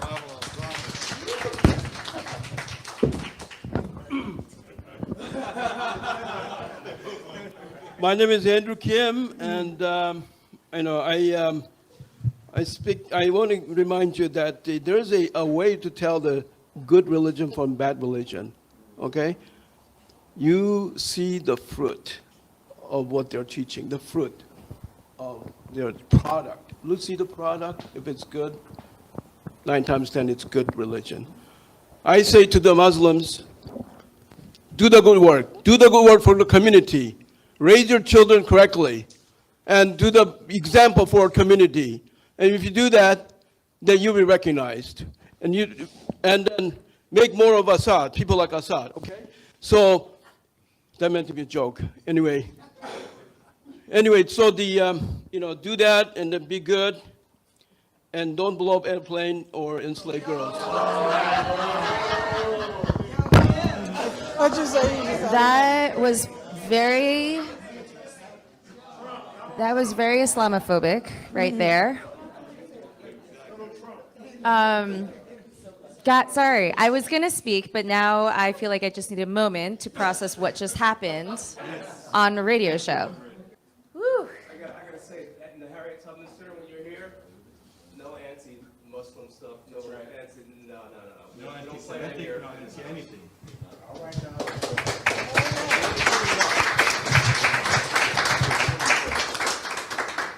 There's no such thing as good religion and bad religion. There are people of faith, all of us. Whew, sorry, I am still processing, y'all. I am a pastor, and I have been working my whole career around bringing different faiths together, whether you are somebody who considers yourself a person of faith or not, to be able to figure out where and how we are moving to build and to challenge and to change this world together. And that is the only thing, that is exactly what we need to do to be able to combat Islamophobia, to combat anti-Muslim sentiment, to combat anti-Semitism. These are all the ways that we need to come together, as we do have to actually spend time together. I spent time in the West Bank myself. This is why I am for Palestinian liberation, and I feel very strongly about it. And so the ways that we can be able to bring ourselves together is that we have to actually create third spaces. And this is why actually something like fast and free buses, I actually see as a way to be able to bring our communities together, as well as creating more opportunities to continue to build with our faith communities to solve our problems. And so I've actually been very active in this for a long time, working with Clue, working with LA Voice, and I will continue to do that as mayor of Los Angeles.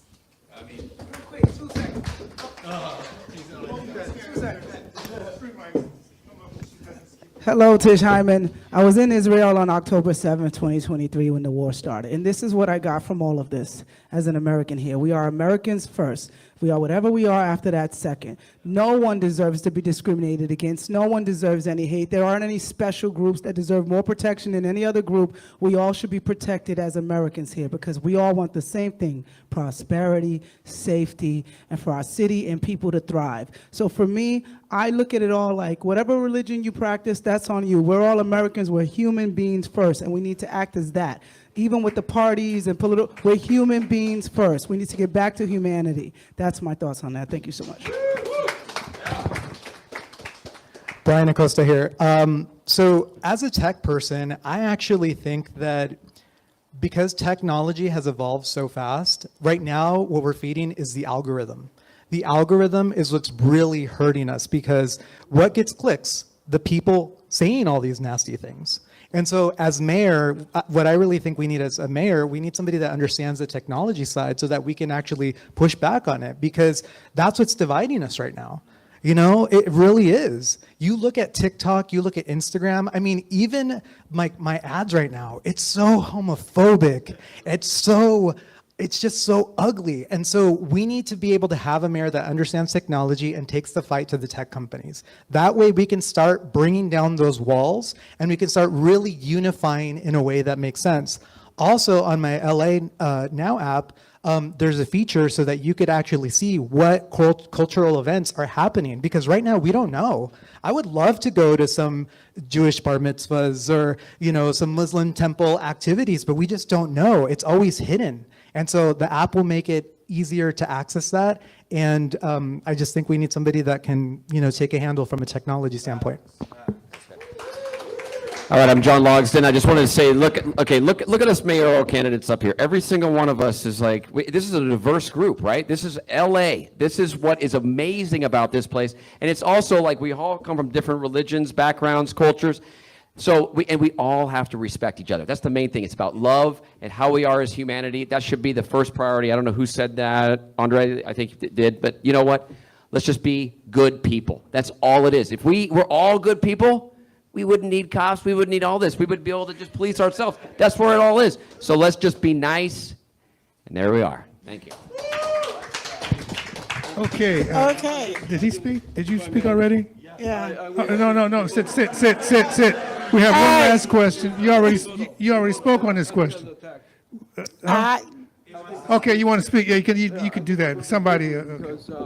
Yeah, like 30 seconds. It came out really wrong that I somehow dislike Muslims or Islamic religion. No. What I'm saying is that I love all the religions.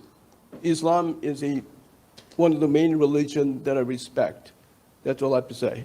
All right. You made a joke with bad taste. I think that's what happened. All right. So this is KPFK's Mayoral Forum. We're wrapping up now, and we're going to have one last question from Executive Director of BW, Black Women for Wellness, Jan Robinson Flint. Go ahead. Okay, so I'm here today wearing my Black Women for Wellness Action Project hat. Black Women for Wellness is a 27-year-old organization in Los Angeles. Black Women for Wellness Action Project is a C4 organization. We started in 2017. So I actually have a couple of reminders and a call to action for you all. So today is May 16th. The last day to register to vote is May 18th, right? So that's this week coming up. Now, you can go and vote at a voter center, but then your vote is your ballot is a provincial ballot. It's counted last, okay? So your call to action, everybody in Los Angeles is not registered to vote. Register for people to vote, because every single one of these folks up here need people to vote for them, right? So one website that you can go to is called 1 Million Black Voters Rising. This is a national movement to register 1 million new black voters. This is because there has been such an attack on black voting rights all across the South. Okay, so I'm gonna tell you that website one more time, 1millionblackvotersrising.org. And your charge and your call to action is to register 4 new voters before May 18th. You got 2 days. You know somebody. You might know a 17-year-old who will be turning 18 before the day of the election. There's a lot of doors. And don't just tell him to vote. Educate him a little bit. I'm going to get on to the second thing. Go ahead. Okay. The second thing in terms of your call to action, we live in Los Angeles, we live in California, we live in America. It's a democracy that costs money. So if you believe in one of these candidates up here, send them some cash. Make a donation, because they need money to make it happen. No doubt, they need money. Yes. Okay, so they need voters and they need money. So, I mean, it's great to applaud them and to listen and say, yeah, that was a good answer, but really put your money where your vote is, right? Because that's important. That way they don't have to take money from big oil or industry like that, and they won't be then subject to the whims of that industry. If you want a people's candidate, you got to fund a people's candidate. Okay, All right. One more point, got it. and then that is there are plenty of people in Los Angeles who cannot vote, right? Sometimes for various reasons, in terms of it could be a conviction, it could be a citizenship status, but you know what? They can influence people, right? So if you run into folks that you are attempting to register and they can't vote, information is so critical. Have that house party, because chances are they know some folks who do vote and they can influence them. Right? So you got actions. We are close to June 2nd. Voter centers open on May 23rd. That's next Saturday. There is challenge to the post office right now. So a lot of people might want to wait until the last day to mail their ballot. I'm going to suggest you not do that. I'm going to suggest that you get your ballot in, if you're mailing it, well before the day of the election, because that postmark might not get on that ballot until well after the election if you mail it on that day. So you want to make sure your vote is counted. If you're mailing it by getting it in, I would suggest a week before. That means this week. So if you're mailing it, mail it early. Well, not mail it now, because the challenge is the post office, and will it get the postmark on it in a timely manner if you mail it on that day? So that's just being the practical person here in terms of if you want your vote counted, if you wait till the last day, take it to a voter center and drop it in. Don't put it in the mail. So my question would have been to all of you, what is your path to victory? I pulled out my ballot. This is not my ballot, this is a sample ballot. There are 14 names on this ballot in a space where you can write in a name. Yes. So that means you got to have a path to victory, right? How do you get to be in this jungle primary, one of the top 2 candidates to keep it moving forward? Great question. Let's do this. Let's wrap that into your closing comment. How's that?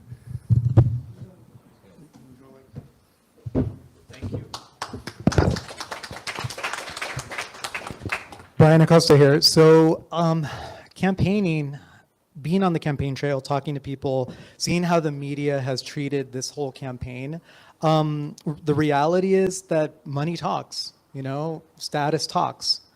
I'm just a regular Joe. I didn't grow up from a limousine, watching the city from a limousine window. I grew up struggling. I grew up from, first generation. My parents were immigrants. And so I, really heavily rely on community. And that is one of the things that, for my campaign, that I've been relying on is the Latino community, the queer community, millennials. I mean, it's my generation that I'm fighting for. And that's what I'm bringing to the forefront is if we want generational change, that's what I'm offering in this race, because we need the systems of tomorrow today. We need the changes that our status quo people are never going to do. And so that's why I'm in this race, and that's who I'm relying on to get to the top 2 in this race. Thank you very much. Thank you. Assad Al-Najjar. Well, I renew my thanks to you guys for having this set up. And I'm so proud to be among the best team in Los Angeles.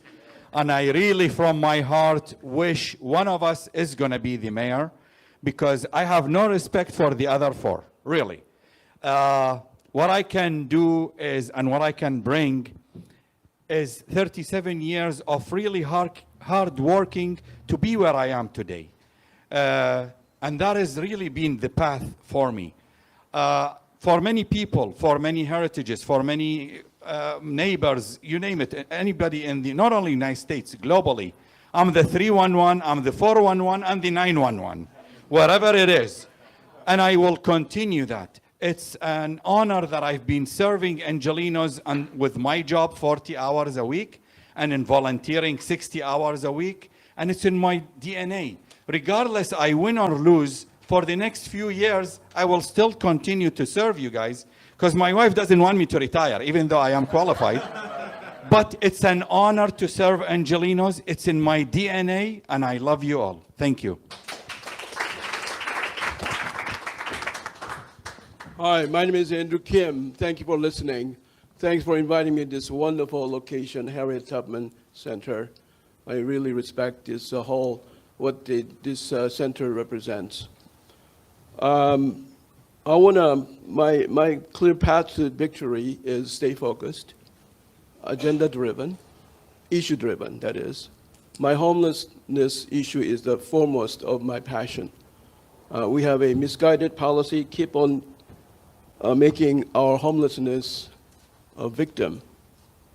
Unfortunately, our homeless populations are victimized by the system.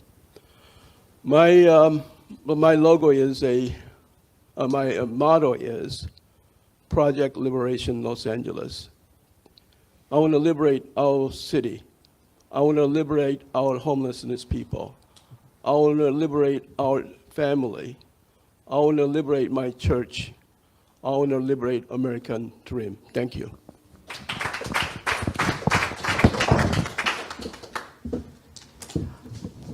Hello, everybody. I'm John Logston, and I just want to say, as far as how I'm going to make it to the top 2 for November, I'm just head down. I'm going to try to make it happen. I'm going to work as hard as hell. But here's the thing. I'm a regular, everyday guy. I work my tail off for actually my 9-to-5 job. I've got kids. I got a lovely wife, and I am a true Angeleno, and I'm fighting for LA.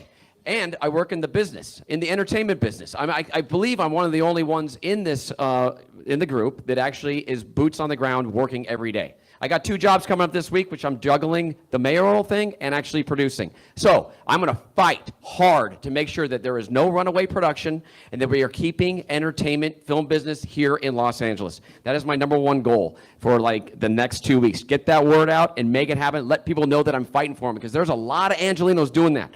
Okay, here's another thing. Obviously, my slogan is let's go. And that is really, we need to make things happen quicker in this town. I've seen how the current mayor right now has, everything has just been in fast forward in the last few months, but there was 3 years where things were just not happening. So we need to make it happen right now. Let's go. Thank you. And I want to just thank everybody here, everybody that's listening on the radio and in here in this room. Take a deep look at everybody up here. Look at the platforms because they are all great and everybody put their heart and soul into that. Look at mine, logston4la.com. Thank you, and thank you to KPFK. Appreciate it.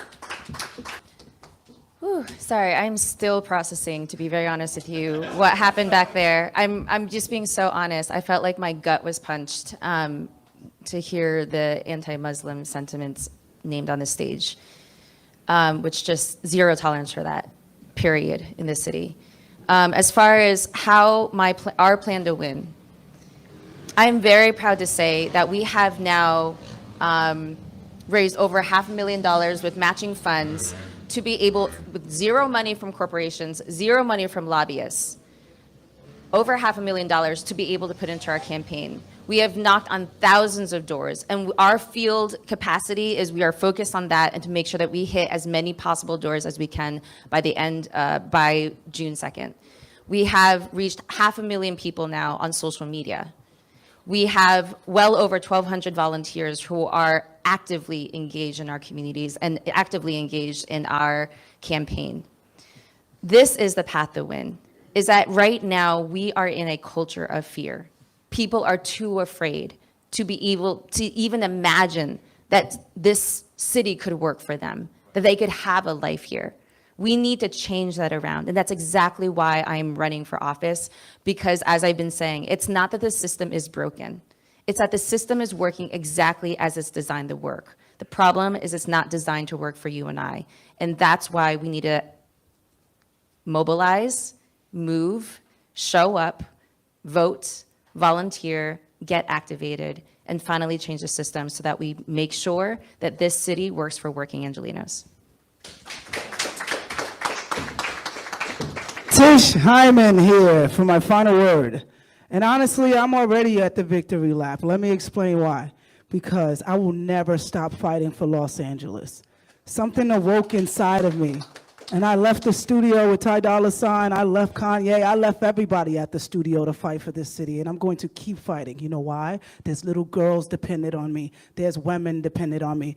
I know I've been in so many town halls where I see black people's history and our civil rights used as a mask for other people's agendas, and black people, we have a unique struggle in this country. Do not forget it. It is unlike anyone else's. It doesn't handicap us. It doesn't make us special, but it is unlike anyone else's. And I got tired of seeing all these other groups pair their struggle with black struggles. They are different. That is a fact. And I will be here fighting for this city forever. So I don't care about just this election. I'm going to bring $3 billion to Los Angeles annually anyway, because I already got the plan.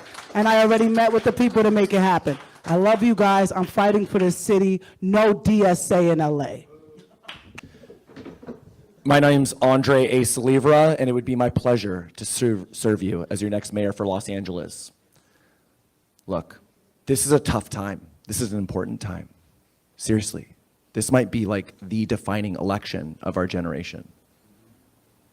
We need to take it seriously right now. I'm encouraging everybody, seriously, right now, tell people, don't vote for money in this election. Do not vote for money. Don't vote for Spencer Pratt. He's a nepotism baby. Don't vote for Karen Bass. She's the establishment, money Democrats. Don't vote for Adam Miller, the billionaire. Vote for an independent candidate. Look down ballot. Our campaign's doing phenomenally well. We've raised less than probably any other campaign. We've raised less than $20,000, and we're doing phenomenally well. We've connected with tens of thousands of voters. Why? Because I'm out there. I'm on the streets every day. Before I was here today, I was at the Red Bull Boxcar Derby. I connected with about 10,000 voters with our team of 6 volunteers. People are showing up for our campaign. Why? Because we got real solutions. Because I was born and raised here. I'm a product of this city. I was homeless here. I know what it's like to live and fight in LA, and I will always fight for our city. And we're doing phenomenally well. So if you like me, if you like our campaign, tell people about me. Say, hey, I'm voting for Andre on June 2nd. I'm voting for Andre. And that's how we're going to do it. I'm going to win this thing by doing what I've always done. That's depending on the people of my city. Vote for Andre Salivra for LA Mayor on June 2nd. Thank you. Thank you all so much. I want to thank all the candidates that came and participated. Don't leave because I have some announcements to make. KPFK Media and Cut to the Chase present a candidate forum of LA's mayoral candidates. There's 3 ways to vote: by mail, by Dropbox, or in person. Thank you. Hello, thank you all for being here. My name is Ornella Barbara. I am host, producer, and DJ from KPFK, and I am producer for The Signal. Ray, very nice to meet you. We spoke this morning. You know I'm going to charge you for that. I'm going to charge you for that ad. I understand. Okay, so I'm very passionate about what I'm going to ask. What are you going to do about the tortured, starving, abandoned dogs and cats across Los Angeles? Have any of you actually visited Skid Row, animal shelters? Have you seen the suffering with your own eyes? These animals cannot talk. They cannot not ask for help. They cannot vote. They only wait for your help. Anybody want to? Okay, here we go. Thank you. Thank you. Assad Al-Najjar. Well, since I work for the city for 37 years and volunteer at the same time through the Empower LA Neighborhood Councils, the past 2 decades, I work very close with the homeless from San Pedro all the way to where I live in Porter Ranch. And I do visit all the animal shelters. I work close with all the volunteers. And one of the main problems for our animal shelters to start with is when all the operation became under general services, in which now the food has to go through general services. When you have incompetent general manager doesn't even know what to order, that goes to general services, you have animals in the shelter have nothing. Then when you go to downtown LA, it's 10-minute walk or less from our building in City Hall. You find them, right, you find the abuse of the animals. I don't want to use the rape of the animals. And many times, by the time we report it to the police, it's too late to come in. Police doesn't even come. All right. Anybody want to address that? So I actually have been to the animal shelters. I've been to Skid Row. I mean, I've spent a lot of time in Skid Row, actually, and recently also spent time in Skid Row with a rescue group that provides free clinics in Skid Row for many of our residents who live in or around Skid Row who can't afford services to be able to ensure that their pets are safe. Here is the reality. A couple years ago, I adopted my dog, who is a rescue herself, and I was so proud that during the pandemic, there were 0 animals in the shelter. We got to that point. It is completely the opposite situation now. We call ourselves a no-kill city. The reality is we are killing our animals left and right because our shelter system is so broken, it's been defunded.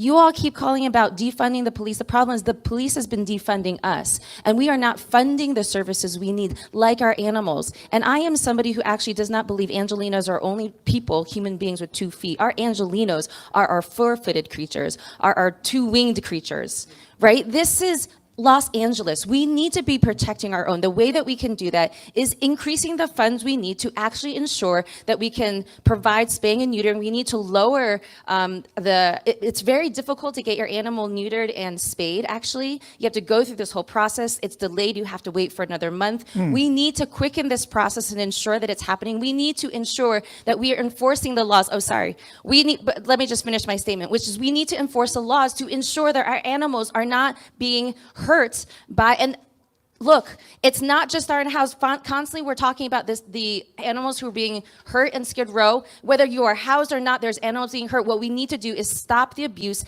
everywhere and enforce the laws and ensure that we are ending all of that abuse. I'm so sorry. I just feel really passionate about this. I think we'll have one more, because I think everybody agrees with this, right? So everybody's in agreement, so we won't have to. Go ahead, since you're up. Yeah. So Brian Acosta. So I want to have an animal protections unit in City Hall that has complete autonomy so that we can actually look at all the things that are happening, whether it's issues on Skid Row, things happening in the shelters, because from what I saw and heard from the shelter people is that people that actually want to change, they get shit on. And, you know, they get... Really? I got to edit that. Really? I have to edit that out. Oh. Are you? Sorry. No, it's not. I have to edit it out. No, it's not at this point. But, you know, we need to have whistleblower protection so that people can actually change things. And so those would be my priorities, to be able to have more autonomy so that people could actually create change, and also work with independent auditors to be able to actually change things in the city happening with regards to animals. All right, let's move forward. I want to take a couple quick questions from the audience. Come up here. Okay, while I'm giving instructions. I'll make it super fast, because I don't feel like anybody's telling you what they're going to actually do. Here's the thing. I have an actual solution for this, right? We need to have an auditing system where every person who has an animal on Skid Row, you have to have a license to have your animals, right? If you're a good owner and you're taking care of your animals, great, you keep your license. If you're not, if you're mistreating them, we revoke it. Then we create a bounty system. If you report somebody, because it's the breeders that are the problem. If you help report somebody who's a breeder and we find them, you get $2,000. Congratulations. You're going to help us police it ourselves. So we're going to create a system that actually encourages self-regulation. And so that's what I plan to do. All right, that's what I like, solutions. Yeah, we're going to go to the next question also. I'm glad I want to hear solutions. Everybody talked about housing and homelessness, but I didn't hear a lot of concrete solutions to that. So let's get a quick questions. We're running out of time. We're going to go a little over because we started late. Line up there for the questions from the audience, Okay, please. this is, we'll go through them really quick. Naibingi Kuti, thanks for doing this, Sylvester. And I just wonder if some of the people, especially the guy, the man right here that insulted Ray, have you ever listened to KPFK? KPFK is a progressive radio station.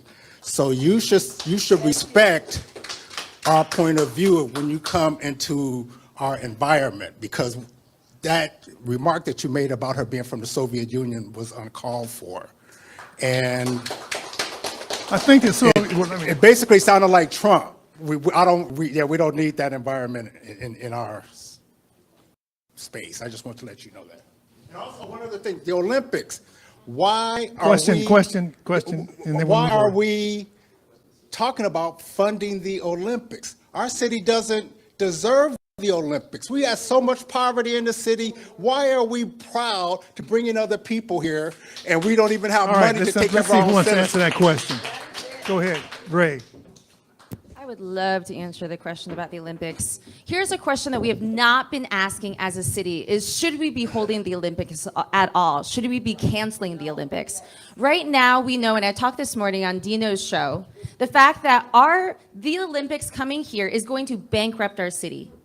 We already know that. We, Angelinos, are going to be on the hook for the hundreds of the billions of dollars that we're going to have to owe after it's done. We have not seen the budget come through, so we are at risk of that. Second, we know already that surveillance has already increased in our city, and surveillance will continue to increase in our city, just as it has from Paris. The problem with surveillance, a lot of you have talked about surveillance here that is going to protect us. Let me tell you, it's actually quite the opposite. Surveillance is used by ICE to be able to identify our own immigrant families to take them away. This is a problem. Surveillance has been used by Texas sheriffs to be able to find people who have crossed the borders to get an abortion because they don't feel safe in their own state. And they've been used that to identify them. I'm sorry, surveillance is a problem. Third, our immigrants, our communities are already under threat. Federal agents will be increased in our city as we move towards the Olympics, and then further, the LAPD will come under federal control. Do we want that happening? They will have access to all of our information. We need to be asking the question, and I didn't even begin to talk about Airbnb. Right now, the Mayor Bass has already proposed that we give Airbnb more money. Sorry, they're going to give us money so they can buy off our city. We're going to increase the evictions of our families, and we don't even have enough housing. So there's a lot of questions we need to be answering in this moment, and I'm calling for a task force in the city to question whether or not we should be canceling the Olympics. Thank you, Ray. I'm John Logsdon, and I am pro-Olympic. So that's why we have a democracy here, so we can actually talk about these things. So here's the thing. I think the Olympics are a gift for our city, for sure. This is Los Angeles, and this is going to be the third time the Olympics are coming here. Right now, think about it. We just had the games in Paris. How many people saw that on TV and want to go and actually visit Paris? Having the Olympics here is not just about those 2 weeks. It's actually an investment for the next 10 years. People are going to want to come here. That's tax bases for people coming and visiting Los Angeles, going to their restaurants, going to hotels. That's what it is. Tourism dollars drives revenue, which drives taxes. Perfect. Olympics, let's go. All right. Listen, guys, I'm pro-Olympics, and I'll tell you why. I'm a businesswoman, and I understand what the worry is. But the truth is with the right mayor and the right leadership, this can be a big cash cow for us. This will help us a lot. What Karen Bass suggested was building TV screens so everybody could watch it online for free. I'm like, no. Let's open up our doors to our restaurants. Let's open up the businesses that close down, bring in pop-ups, and get people to buy stuff. People are going to come here from all over the world, and that's going to bring an economy boost to us. I know it might not seem like it now because we haven't even gotten into the particulars yet, but it will. And honestly, I'm an economy girl. I have so many plans to bring money to our city that we will cut city tax within my 3rd year of being mayor because I'm creative. Creativity is something that is lacking in our government. People don't know how to create revenue streams. They only know how to tax us to death. And I'm totally against taxing us to death. We need the Olympics, but we need good leadership. We need to know how it does. And, I just want to say, Ray is serious when she says that she's not about following systems. She's went over her time every single time she grabbed this mic. And so I think if you want somebody who don't follow systems, she's right there with it. Guys, listen, we need the Olympics.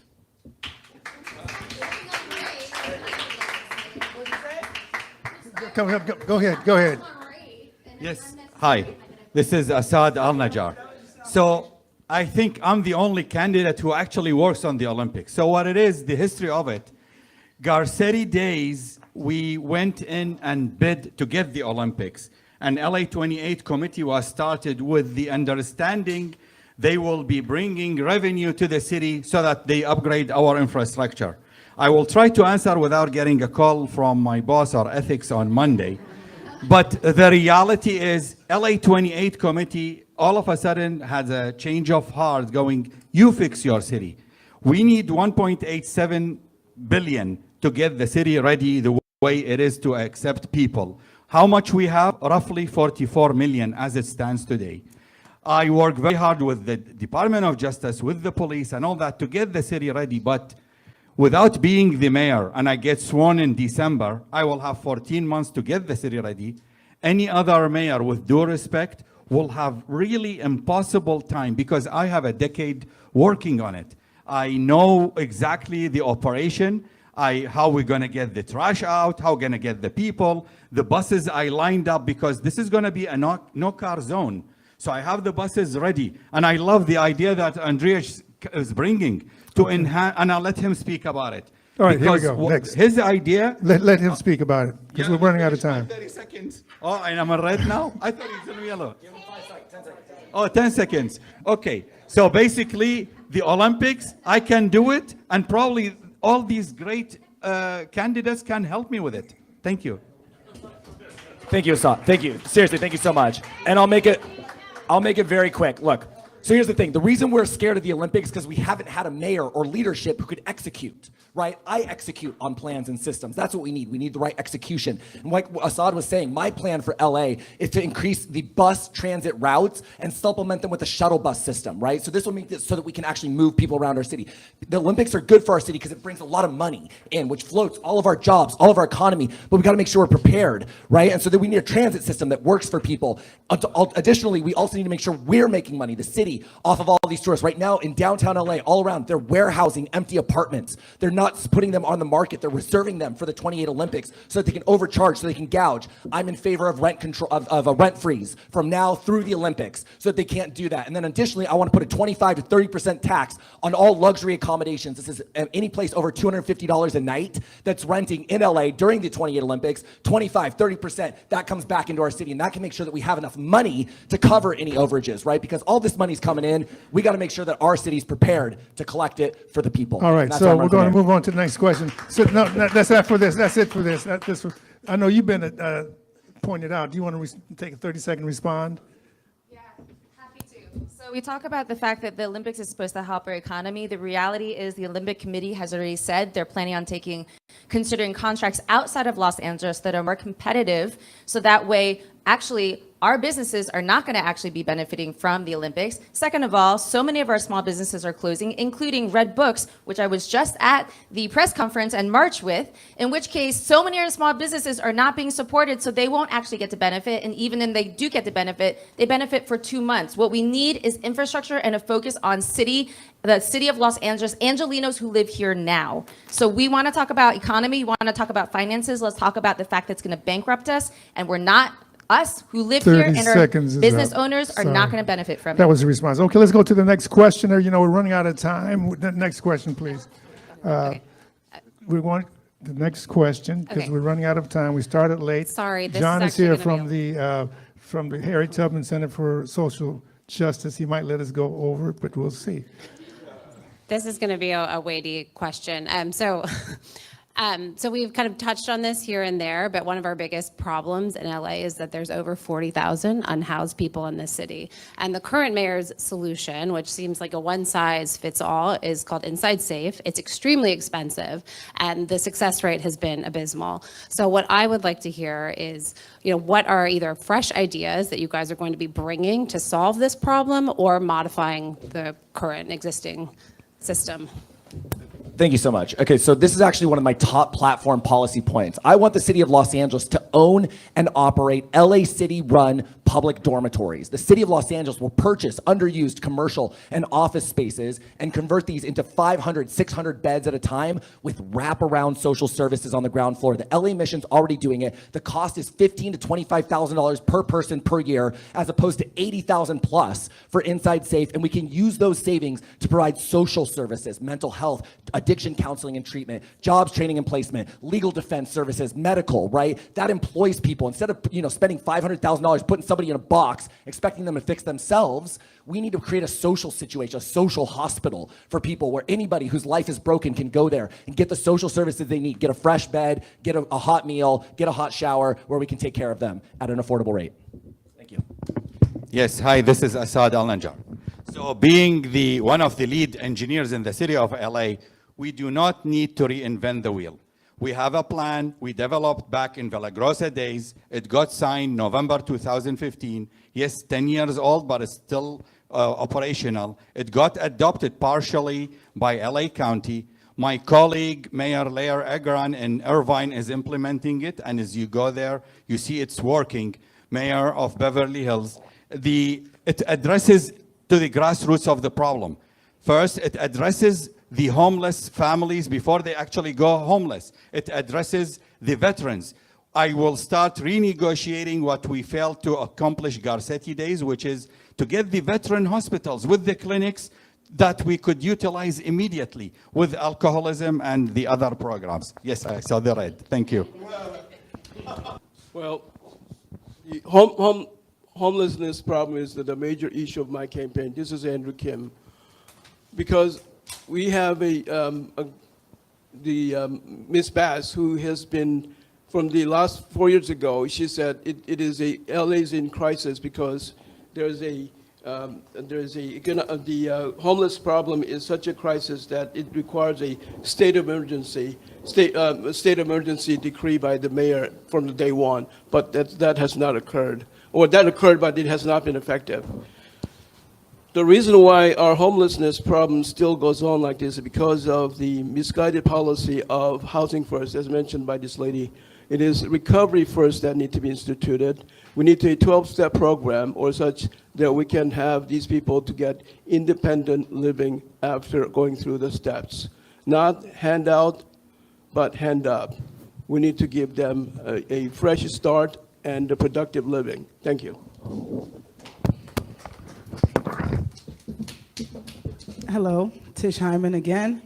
Well, I think I've done my plan out in phases. The first thing I would do is the first year I would spend time organizing the facilities. There are rehabilitation facilities we need mental health facilities, we need facilities for families who are just suffering on hard times. There are different type of people out on the streets and that are homeless. They're not all on drugs, they're not all alcoholics, they're not all mentally ill, and they're not all just, out there just living on the streets because they want to. Some of them are falling on hard times. What needs to happen is mandatory long-term treatment. And we need to build out the facilities. And we need to send a triage down there to find out the exact number of who's doing what and who's going through what. In regard to the dog problem that we have there, that I've been in Skid Row for at least, I don't know, in the last 6 years, I've been out there at least every other Christmas. And I'm telling you right now, if we get to the core root of the problem, which are sick people, help them get well, they won't be there abusing dogs because they'll be in the treatment centers. We have to get to the root of the problem. It's bigger than the dogs. It's the human beings underneath. We need mandatory rehabilitation, wraparound services. Thank you so much. All right. Hey everybody, I'm John Logsdon again. First of all, everybody up here has a big heart. This homeless thing, I got to be honest, we all know it. It's just a huge issue. We all think about it and how to come up with our own platform to make change. So here's the deal. We definitely need to tackle the root problems of homelessness, which is the safety nets. We need to make sure that we stop the homeless from actually happening. But there's so many different pronged approaches. We need to stop the addiction part of it is a big issue, and so is the actual mental health component. We need to have facilities for that, and we need to mandate that people, if someone's refusing service time and time again, and they're found inebriated on the streets, we need to have a place for them to go, and it just needs to happen. We can't ask somebody 100 times, and then they say and they refuse, if they can even refuse. So we need to take a humanitarian approach, be very empathetic to this, but at the same time, we need to speed up this process. My campaign slogan is "Let's go," and I'm telling you, we need to make it happen quicker. Cut some red tape, make it happen. Let's go. You want to answer this? Are you good? Yeah, if there's time. Yeah, then we're going to go to the next question. So when it comes to homelessness, the way that we need to, housing first policies work. It is researched, it works in other cities, and we need to actually focus on it. We need to repeal 4118 because it just pushes people who don't have a home from one side of the street to the other. It displaces them, it destabilizes them over and over again. I've been very connected closely to the recovery community for a long time. What we need to do is stabilize people, if they're in needing recovery, stabilize people and support them so they have stable housing so they can work on their recovery journey. The way that we get people out the streets is we be able to support them with a street team, supporting them, building that trust that they have lost. We move them, we need to get rid of the Inside Safe program. It's hundreds of millions of dollars going into a program that is not working and is a waste of our money, has no end in sight. Instead, we need to use all those dollars that we're using on 4118, which is expensive, inhumane, and doesn't work, spending all that money into Inside Safe and put it into real resources and into permanent supportive housing, such as social housing, which is what I'm advocating for, so that we have permanent housing solutions and permanent stability for everybody. Okay, you know we're going to go. Let's go to the next question. So good afternoon, candidates. My name is Paul Roberson. Los Angeles is one of the most diverse and internationally connected cities in the nation. While our city struggles with homelessness, affordability, and public safety, countries like Cuba are facing severe humanitarian hardships worsened by the U.S. sanctions and embargo policies. As a mayor or a potential candidate for mayor of a global city with large immigrant and international communities, what role, if any, should Los Angeles play in advocating for humanitarian relief and international solidarity while still addressing urgent local needs?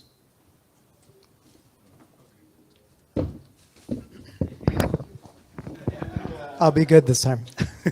Brian Acosta. So I'm glad you asked that question because we see this happening with like money being sent to, for war, right, in Palestine.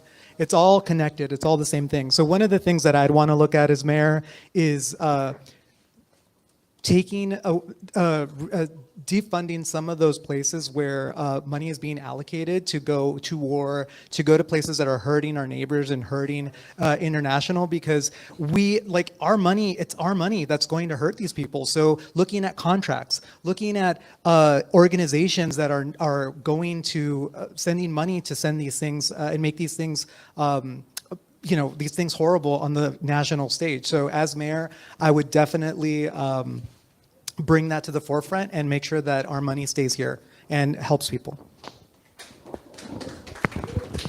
This is Assad Al-Najjar.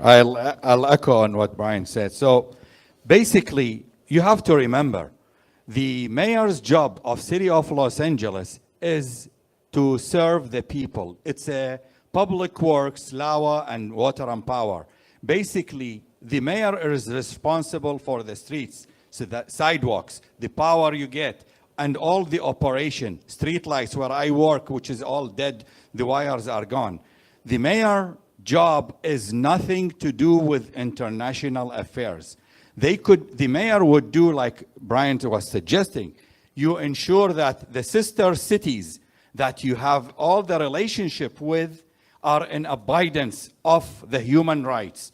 I mean, I'm for one, don't like what's going on, what happened in Iraq where I come from. I don't like what's happening in Iran. And I left Iraq when there was the Iraq-Iran war and the Palestine and all that. So the only way to do it is not to be the mayor of Los Angeles on a starch organization. If I don't win as a mayor, I intend to establish an organization, a 501c4, for the rights and human rights. Look, she got to 8 extra minutes. I'm not going to abide with the red. Plus, you put the big leader of I'm the Palestine moderator. there. Excuse picture. me. Is his time up? Yeah, my time up. All right, But I'm next, saying next. there is a picture, All right. nice picture. So I think that as a mayor, your primary duty is to be protective of our city. The public safety is the first concern, and also we want to make our streets safe, okay, and clean and maintained well. That's my first order of work as a mayor. So that's all policies that are local, so that we want to make sure that our city is clean and safe. I want to say that I'm not going to be in another country while city is burning. Okay, thank you. As mayor, I will cut all contracts that are increasing genocide in any other country or war. As mayor, I will also be using the bully pulpit to call for us to stop funding militaries around the militarization and imperialistic endeavors of Donald Trump right now. And instead, we need to be focused on actually bringing our funding into our own city and into our own communities here in the US.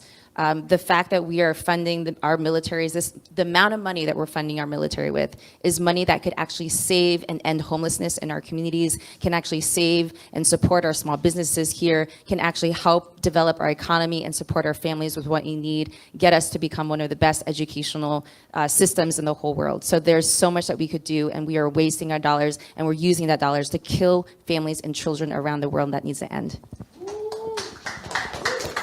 Okay, this is actually more for the this is John Logs. This is more for the KPFK listeners, and I echo what Assad and Bryant said as well. But exercise your First Amendment right.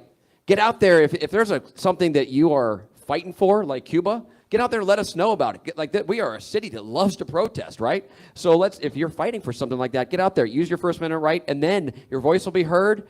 And then it'll actually might get to a level where we do something. The federal government or some organization actually helps. And like a country like Cuba, so to speak. There you go. Thank you. Hey, John, great answer. But here's the thing. Go ahead. You have a seat. Media has been co-opted by money. KPFK is a listener-sponsored station. I'd like to say that right now. We are funded by listeners only. That's why we could have this forum. Otherwise, we wouldn't be having this forum. And so, but thank you. And we have been out there. But see, the visibility, like the visibility of you, they don't want you because they fear you.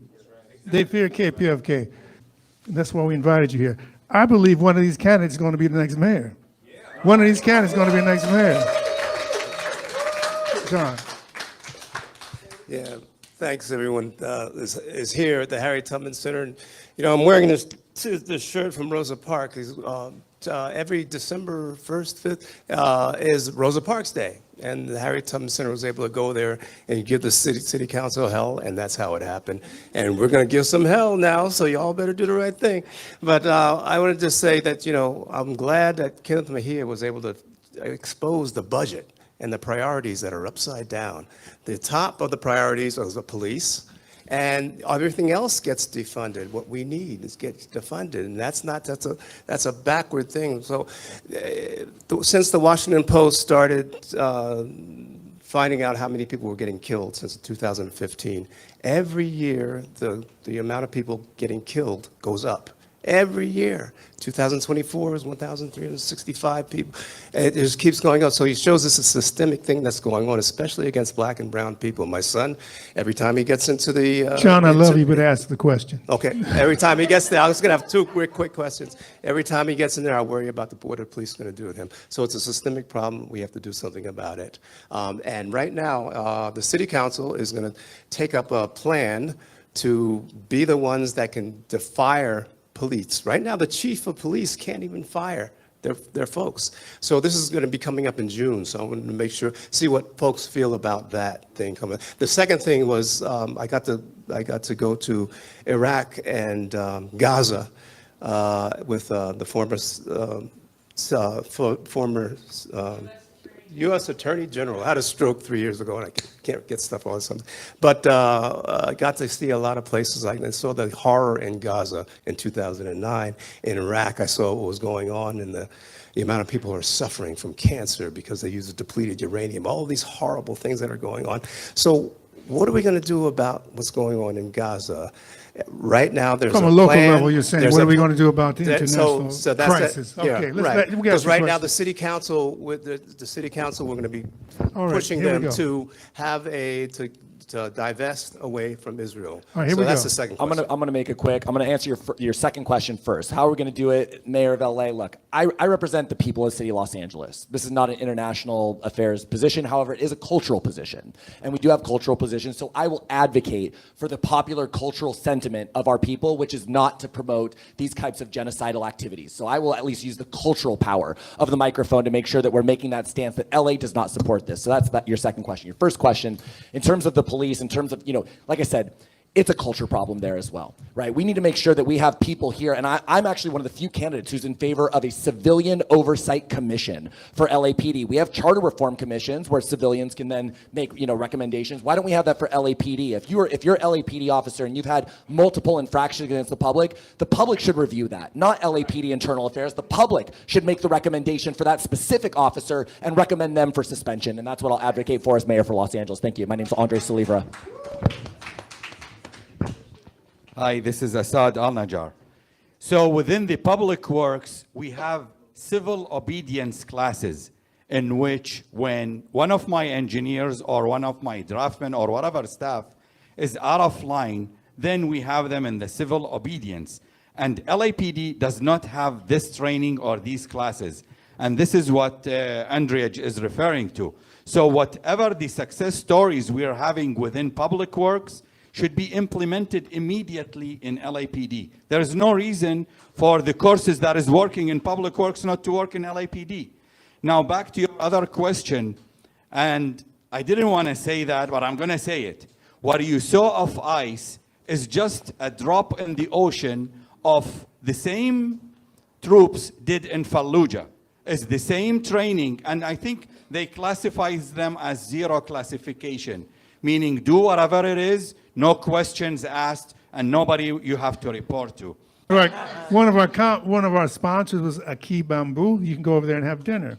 They supplied that great Jamaican patties. If you want to have a further conversation, head from here to there. That would be great for them because they did it. They were our sponsors. How's it going, candidates? My name is Jared Ford, founder of Freedom Uncensored and America First platform, and I think I'm the youngest person in the room.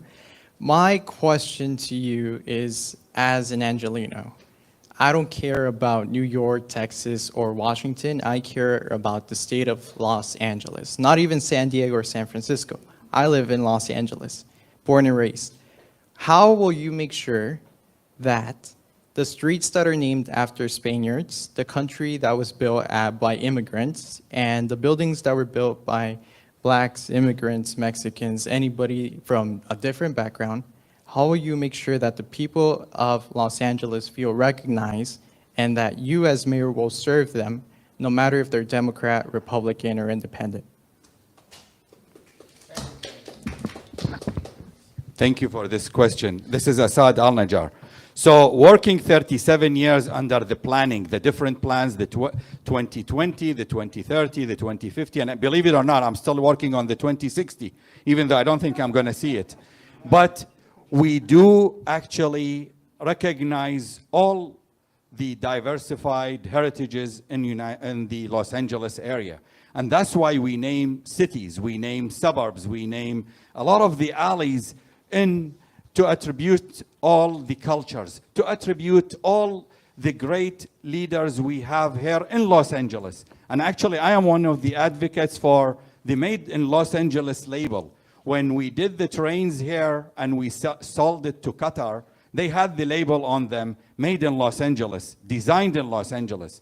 So in the planning, it is in there. Maybe it's slow because of all the other mayors are not pushing it, but under my leadership, I will push to have all the countries of the world represented in Los Angeles. Thank you. Thank you for the question. This is Andrew Kim. We have that phrase called e plumus unum, which means from many to one. So we need to have a understanding our nation has a history of combining all these diverse background people and making American all together. So let's think of ourselves as someone who's appreciative of what America offered to ourselves, as a group, and as an individual. We Americans are proud people. I think that we have a problem not forgetting where we came from a lot of times, and we forget what we have today. Believe me, we have a lot today, and let's not forget what we have and lose sight of that and attack what we do not, continue to see what we do not have and lose ourselves while doing that. Thank you.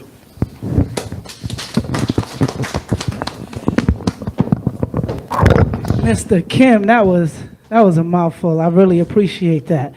And you are my dream, young man. You are my dream. I'm working so hard because I want people your age. I want everybody young to get involved in politics because it's your future that we're here fighting for. So I'm so happy to see you here.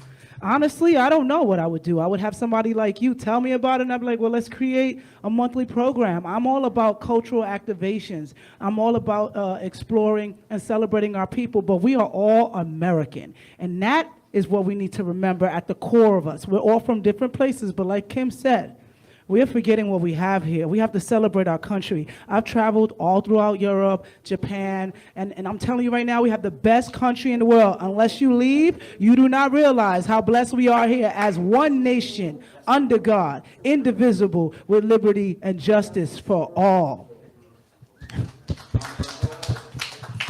Especially if you got money.